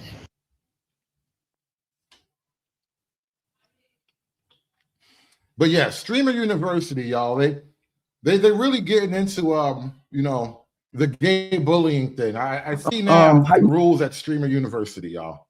Are you okay? Yeah, I'm calm. Girl, I'm cool. Yes, I do need to go in my room, but girl, I'm just waiting.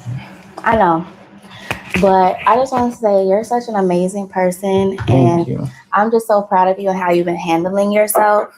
And not only that, think about this is like major content for a huge young demographic. This is like the 25 and under demographic right here.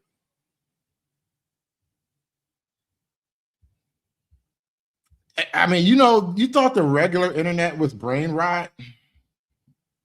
This is like brain rot university, bro. It's like condensed brain rot. Girl, I'm trying to keep myself with class, no shade, because I've been trying not to get a little, you know, like, girl, You've been having fun. I really hope people don't perceive me as like, you know, no, girl, because I just don't. You know what? You've been having fun this whole time. I've been around you the whole time, so I see it with my own eyes, and I think people forget that you're only 17. You get what I'm saying? Yeah. So only 17. Look, you got you female privilege, bro. You can't be running up on grown men like that and not expecting an escalation. Like you got to act behind, you know, a barrier, basically. Don't pay attention to any of that stuff, Yeah. all the negativity. But yeah, don't worry about that. Whatever they have going on is whatever they have going on. Girl, no shade. I was worried about bums a few hours ago. It's been muted the whole time. Thank you, Roach. I stopped worried about bumps a long time ago. I just feel like, you know, I'm trying to, you know, I'm not gonna be nowhere, bitch, you know? Yeah. And then this is why, like, women are so frustrating in the grand scheme of things, because on the one hand, it's women who are the biggest complainers about the quality and the nature of modern men. Yet women are the ones who support all the anti-masculine behavior. They literally perform, they form like a protective circle around it. And then later on, you know what they do? All these niggas is DL. You know, when a dude does something that a woman doesn't like, you immediately become gay. Like they are so two-faced and hypocritical about that shit. I get it. Because that's still weird no matter what. I know it is weird. And like I said, you've been such an amazing person here. You've been handling yourself very well. Thank you. You haven't been in drama with anybody. Girl, you've truly just been being yourself. Now. No, but you can't take it as that. You get what I'm saying? At the end of the day, you're still 17. You're having fun. Whatever. I don't really know what happened, but what I'm saying is you handled yourself the way you needed to handle yourself, and that's all that matters. And you stuck up for your friend. And I'm sure your friend is appreciative of that. You get what I'm saying? Yeah. Thank so, you, because I don't want you to be down and sad about girl, it. I'm not down. I'm not sad. I'm just like, damn, I ain't really want to get like that, you know? No, I get it. I get it. Because who would want to? And then who would want people trying to, you know, like clip farm you and stuff? Yeah. Thank you, my girl. Thank you, boo. Of course.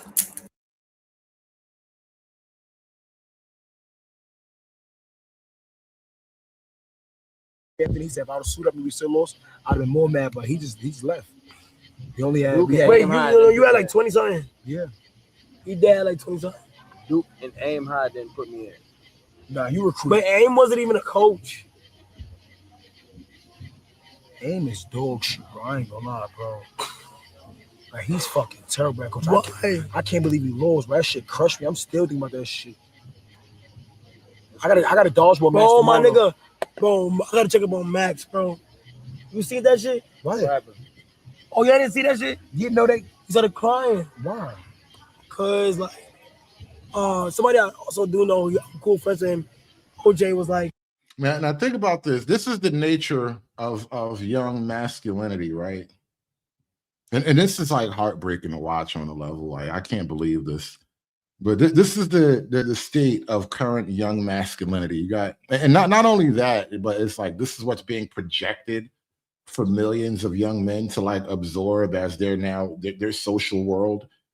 But you got these three young guys. Basically, they're all like, they're all into girls, allegedly. Like DDG already got a baby mama. I think Castanet just got broken up with and cheated on.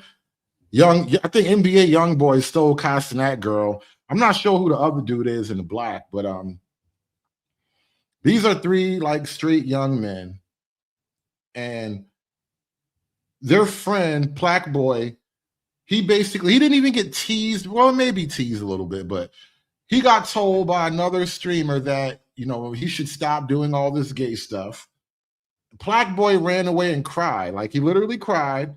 And now they're taking the side of Plaque Boy. These young men are sticking up for the boy who ran away and cried. I don't think that's ever been like a thing in boy culture. Like, literally, moms have to make boys like be nice in moments like that. Like, you can't just like be a boy in boy culture and then some dude make you cry. Like, you literally made you run away and cry. And now all these other dudes are basically sharing female sympathy for you. You sound like high school bitches. He blacked on him for like you wearing wigs, you tattooing diva. He's like, he sold his soul. And Max is Max is so excited to see OJ. It was like, yo, you're fit hard. Well, he went in on him, game. Max got quiet. Max got hella sad. He been happy this entire time. Yeah. And then he started crying, game. Nah, that's crazy. I'm not gonna lie. Yeah, they was telling me that. Like, I had on a wig today. Facts. I ain't gonna lie, you got. Damn, you hear him? He basically said, I just did some gay shit today. What do you mean you had on a wig? Like, who knows? It might have been a prank. I don't know. But the way he just threw that out there, I was doing some gay shit earlier today. Like, bro, we all do gay shit. Like, what do you mean? What do you mean you had on a wig? Like, see, man, pray for the youth, man. When this stream over, everybody call your sons, bro. If you got a son, we gotta call him. You gotta call the boys today. Just give them a heads up. Hey, little nigga, what's up? You all right? You good? Just want to make sure you good. All right. You know you can call me, all right? All right. Let people do what they want to do. What the fuck? You don't get nothing out of telling them what he can do or can't do. No, I just don't care what people do. Me even. That shit don't affect me. Yeah, it's just like, I don't know. And see, that attitude of, well, I just don't care what people do. It doesn't affect me. Frankly, it's a very short-sighted attitude, because maybe you don't think it affects you, but I promise you, there's a reason why you'd probably lose a lot of money if you said the wrong opinion about if you expressed anything non-supportive about the LGBT community, you would lose a lot of money, and that is how they have already affected you preemptively. Crazy nigga, him nigga. I'm not no diva. Nigga knows how I joke. He knows me before all of it. He knows how I joke. He knows me before all of this. But it was not a joking matter. You literally said. So I understand it wasn't I understand it was like a. And see, now all the other streamers that at Paul's University, all the other kids are now trying to press this OJ guy about you can't not like Plaque Boy being gay. You have to like that he's gay, or at the very least, never ever talk about it. It's an abomination. He lying and call Max a demon for expressing himself. But that's how I joke. Yo, listen, they said that you lying, you call Max a demon? Yeah, it's a demon. It's a demon. He said, but I'm saying it in a because he Jamaican had accent. diva on him. Yeah, diva. Wait, hold on, is he calling him demonic? He said I was saying it in the Jamaican way though. He trying to hide behind the Jamaican identity now. Now you backstepping. You backsliding now. Yeah, you have to stand all the way on your shit, bro. So but I was just saying it in a Jamaican way, like that makes it better. Do you know how the Jamaicans really get down? That doesn't make it any better, by the way, bro. Like, what do you mean? Like, you just gotta own it. Because he oh my gosh, you look clear, Rakan. You look clear. knows how I joke. He knows me before all of this. But it was not a joking matter. You literally okay, said. so I understand it wasn't a I understand it was like a joking It's an matter. abomination. He lying and call Max a demon for expressing himself. But that's how I joke. Yo, listen, they said that you lying, you call Max a demon? Yeah, it's a demon. He said, He said, but I'm saying it in a because Jamaican he had accent. diva Max, on Max, him. yeah, But diva. you know- Wait, hold on, is he calling him demonic? No, because he Oh my said gosh, diva.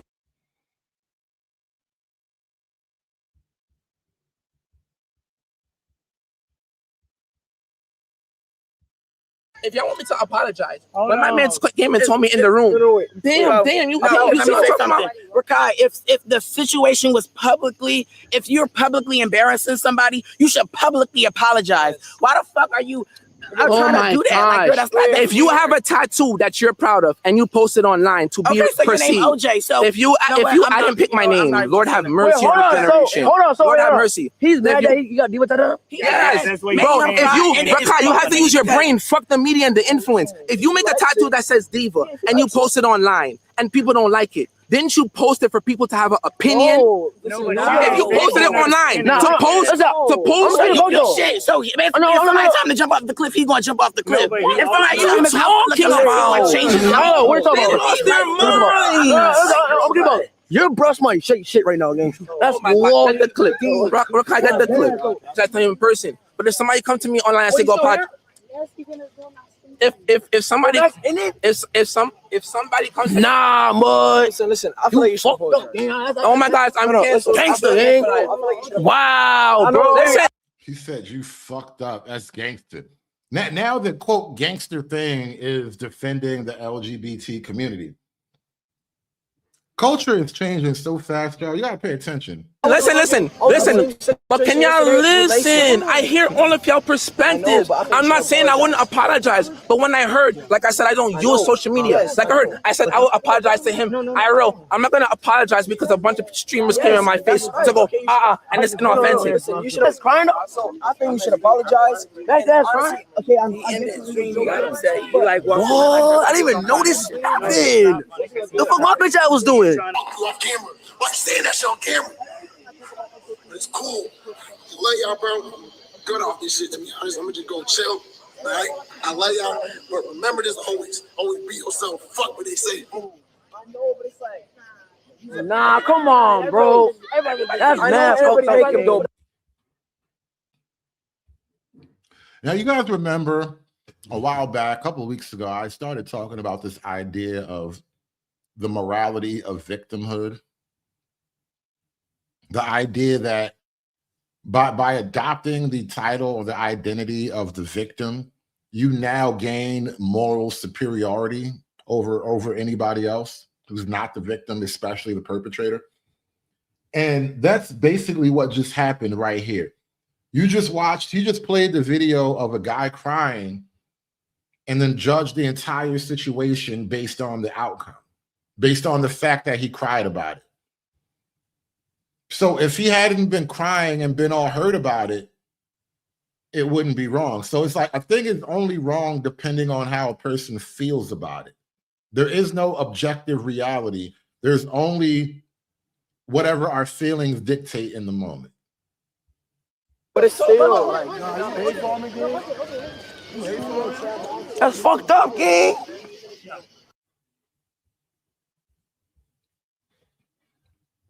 And this is also a very we basically turned the boys into the mean girls table.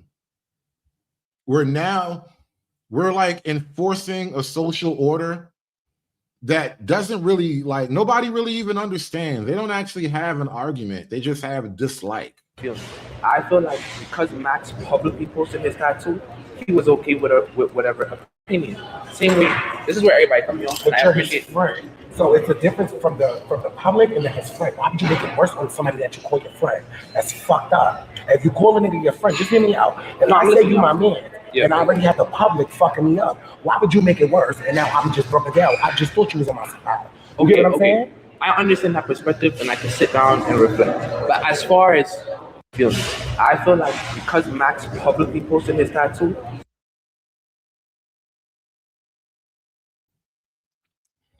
OJ is a weird looking nigga, bro. I just gotta throw that out there. He was a big weirdo.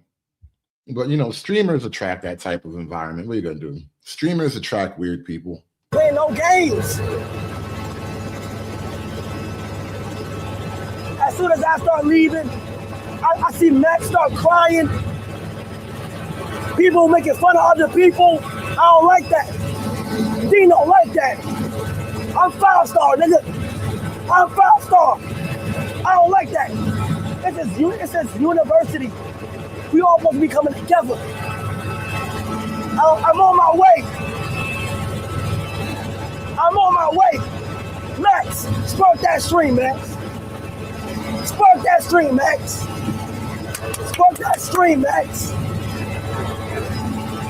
Come on. You know what's funny?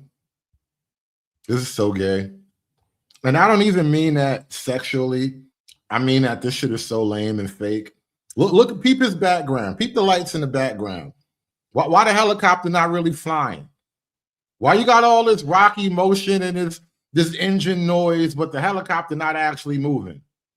Playing no games. As soon as I start leaving, I see Max start crying. People making fun of other people. I don't like that. Dean don't like that. I'm 5-star, nigga. I'm 5-star. I don't like that. It says university. We all supposed to be coming together. I'm on my way. I'm on my way. Max, spark that stream, Max. It looked like the helicopter not even going nowhere. Spark that stream, Max. Spark that stream, Max. This got to be the slowest helicopter I ever seen in the world. Come on.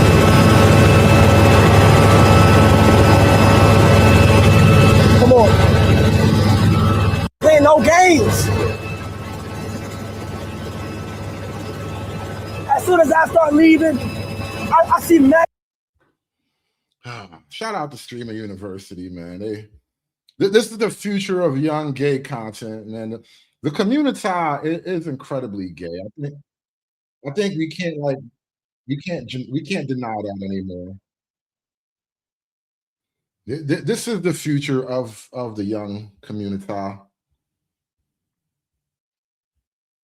And I've found some other things too that I'm going to touch on before we wrap this one up. We've been here for a little while now. This shit is heartbreaking to do, but I got to show y'all, man. It's not even just Streamer University, man. It's a lot of these niggas, man. It's a lot of these universities, man. And it's not even just like the regular kids, you know.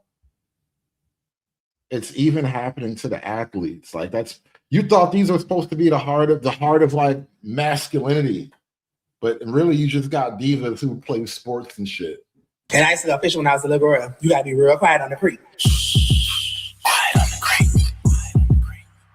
You gotta be quiet. These niggas doing the titty bounce challenge, y'all. Grown ass men doing the titty bounce challenge. Quiet on the creek. Quiet on the creek. Real quiet on the creek.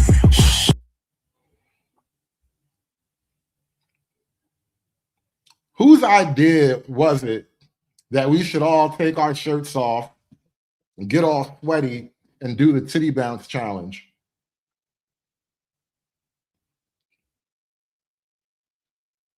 Because the other three people in that group should have beat the fourth person's ass for suggesting that.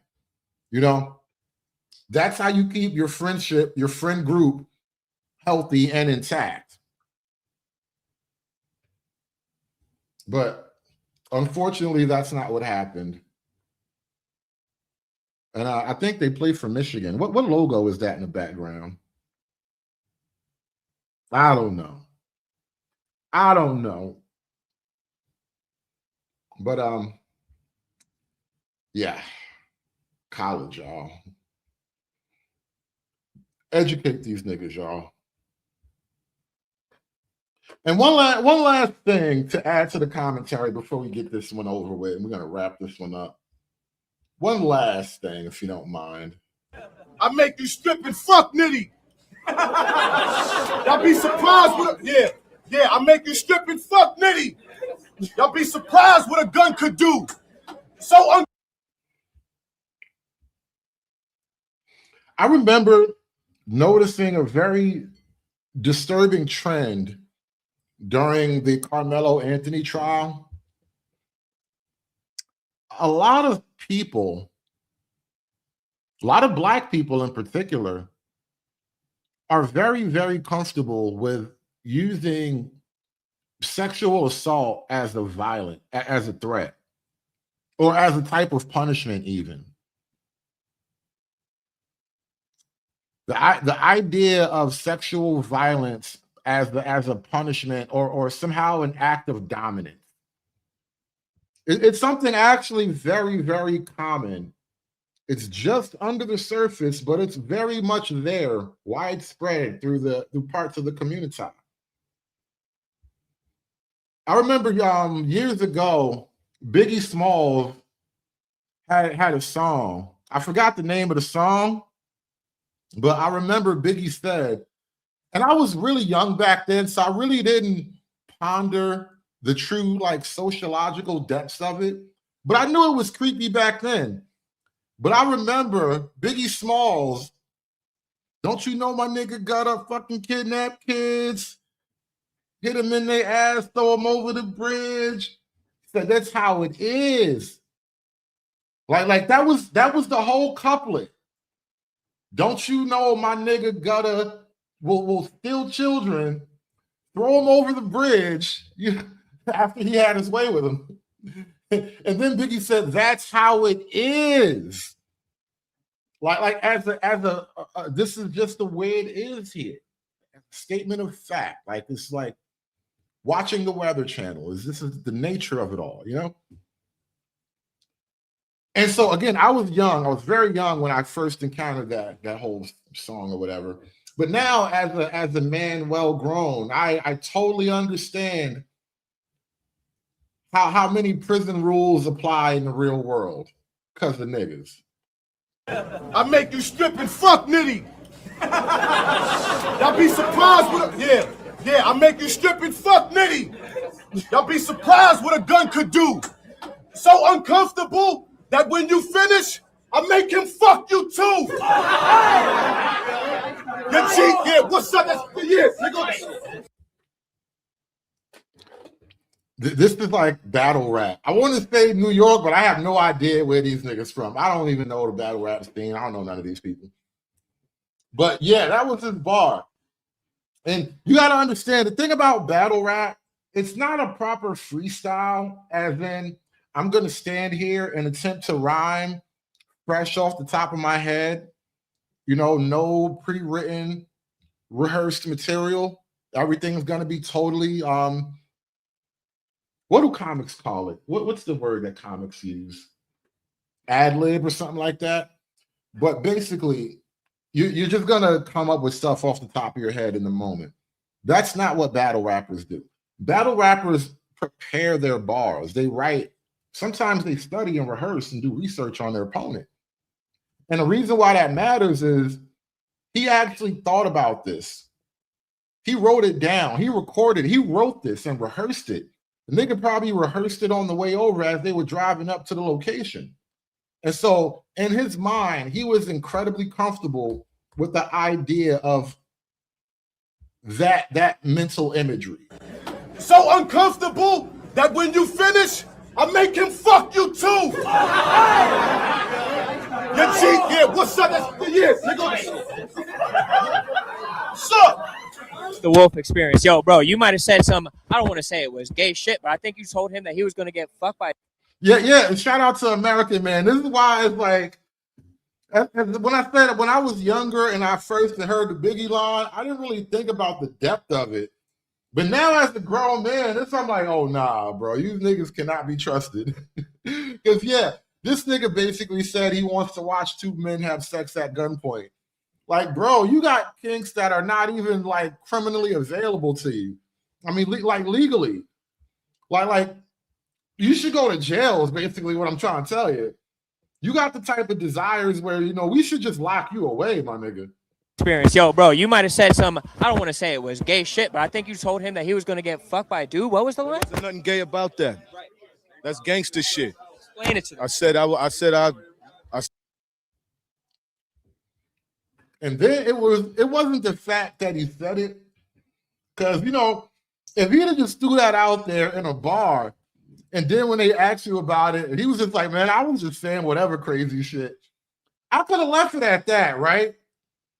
I could have left it at that. If the nigga would have just been like, hey, man, it was a battle. You know how it is. You just be saying the craziest shit, whatever, anything to get a reaction. It's not even about the words per se. It's about the crowd reaction. Like, if he'd have took that tone with it, at least it would have been like plausible deniability, right?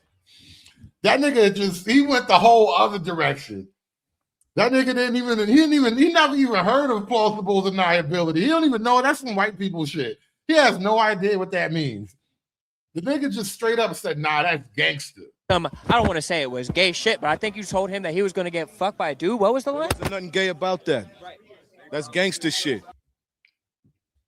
That's gangster shit. And this is why I don't sell drugs anymore. This is why I gave it all up and started driving trucks, bro. Because I started realizing what this gangster shit was really like. Things just ain't the same for gangsters, man. I'm trying to tell you. Things just ain't the same for gangsters, bro. I'm telling you. I'm telling you, bro. Go get you a plumber's license. Go get you a certificate. Go get you a CDL, nigga.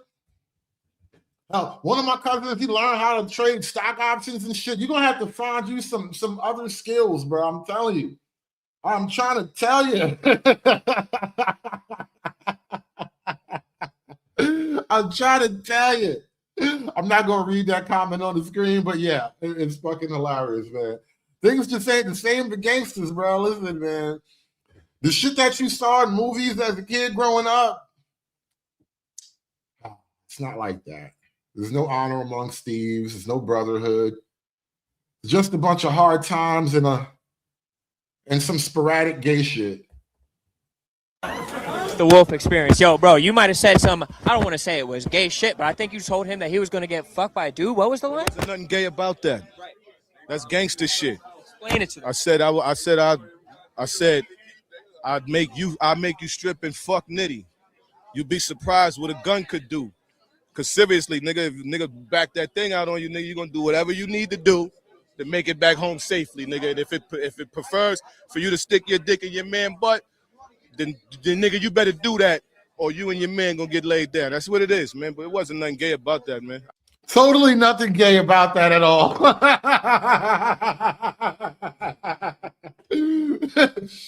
No, it's completely above board. Totally nothing. You know, I'm like, nigga, if you cool. Yeah, what are they coming to church doing? Being gay! Bruh. Yeah. Hey, listen, bro. That's one of those moments when you and your man got to look at each other and do that kind of like telepathic communication where, listen, one of us might take a bullet, but we got to kill this nigga together, bro. That's all I'm saying. All right? If you get shot first, I'm going to jump on him until you get back in it, but like, one of us going to have to take a bullet. You know what I'm saying? Like, you and your homeboy going to have a really deep heart-to-heart conversation in like 2 seconds with no words. It's going to be all eye contact, too. It's going to be the deepest telepathic communication you ever had. Because what this nigga talk about is crazy. But only niggas that think like predatory homosexuals will envision some shit like that. Like, it's just kind of like that. The fact that you envision some shit like that, it makes me think you are in fact a predatory homosexual. That's gangster shit. Explain it to them. I said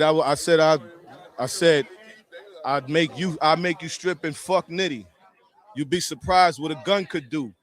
Cause seriously, nigga, if nigga back that thing out on you, nigga, you're gonna do whatever you need to do to make it back home safely, nigga. And if it prefers for you to stick your dick in your man butt, then nigga, you better do that, or you and your man gonna get laid down. That's what it is, man. But it wasn't nothing gay about that, man. Yeah. Hood niggas, man. Hood niggas. This is why, you know, I laugh at people sometimes because they look at the name and be like, hood conservative. You're not really a hood. I'm like, no, I'm really not. I'm really not a hood nigga like that. Like, you know. I just, you know, I'm just not built like that. I'm just not, you know. As it turns out, nah.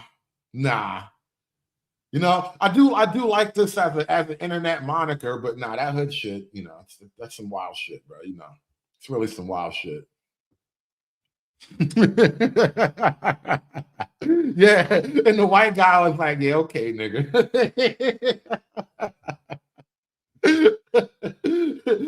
In his mind, he dropped a hard R.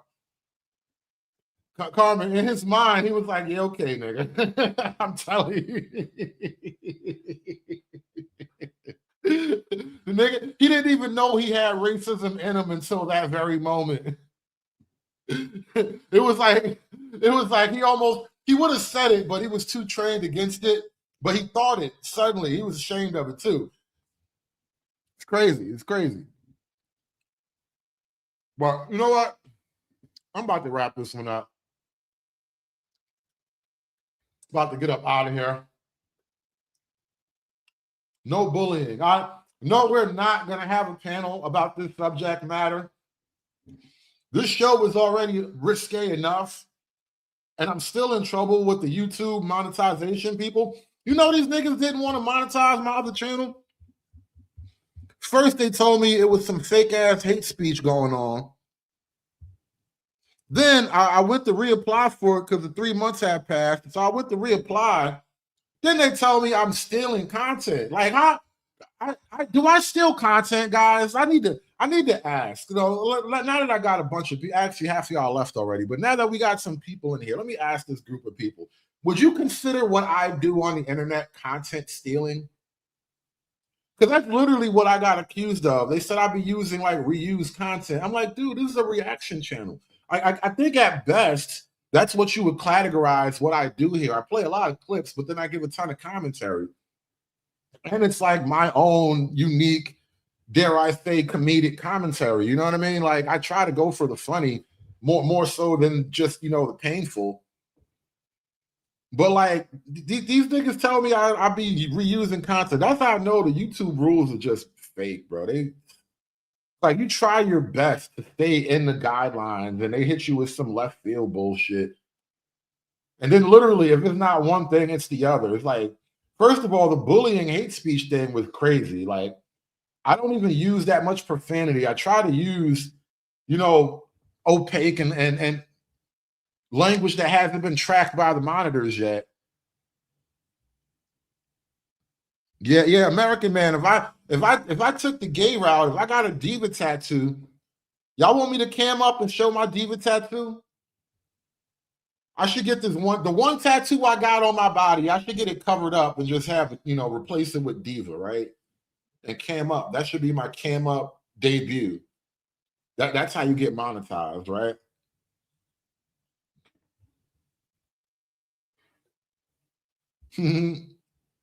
Yeah, and that's the problem, right? What it takes to get monetized, I would lose the audience I have. And I like the audience I have. We got kind of a no fakes policy over here, you know what I mean? You don't have to be totally like one sort of thing, but you know, be authentic and be willing to stand on your square and defend your shit. And I feel like, you know, the audience I've gained over the years is basically from being that very way. And so I don't want to just change out my audience. You know how hard it is to get like a loyal fan base? You know how hard it is to get like any group of people to watch you consistently, let alone like, you know, 50, 75, 100 people or more at times. Like it takes a little bit of something. You know, I wouldn't just trade that away because YouTube says I got to be a good boy. That shit's crazy. But yeah, that's what they're asking me to do. But anyway, I'm still fighting the good fight on that other channel, and then once I get that other channel cleared up because my two channels are somehow linked all of a sudden. I have to have them both in good standing. And so, you know, the fight goes on, but that's why we're not going to have a panel about this particular topic, even though I did miss yesterday's show. I was just a little bit, you know, tied up yesterday. It was too nice. I wasn't trying to sit here live streaming. But anyway, appreciate y'all coming out, man. Thanks for watching. Shout out to Kai Cenat, Streamers University. Like I said, remember these words, y'all. There is no such thing as a no bullying zone. One social order will always be dominant. Now, if it's, you know, the straights or the gays that make the rules, well, that's just the way it is. But somebody's going to make the rules. That's just the way we live. There's always going to be an order to things. Somebody's going to decide what that order is. You guys have a great day. Thank you for watching. Like, share, and subscribe. Remember to support the show. Touch that collection plate on your way out. Catch me on Venmo. Click the link in the chat. Buy me a coffee of any size over on buymeacoffee.com. I'll catch you guys on the next one. Peace, y'all. Good afternoon, boys and girls. Shut the fuck Hey, up! hey. Not nice. No, thank you. No, thank you. You need to leave? No, bitch. Okay. It's done. It's done. It's done. It's done. It's done.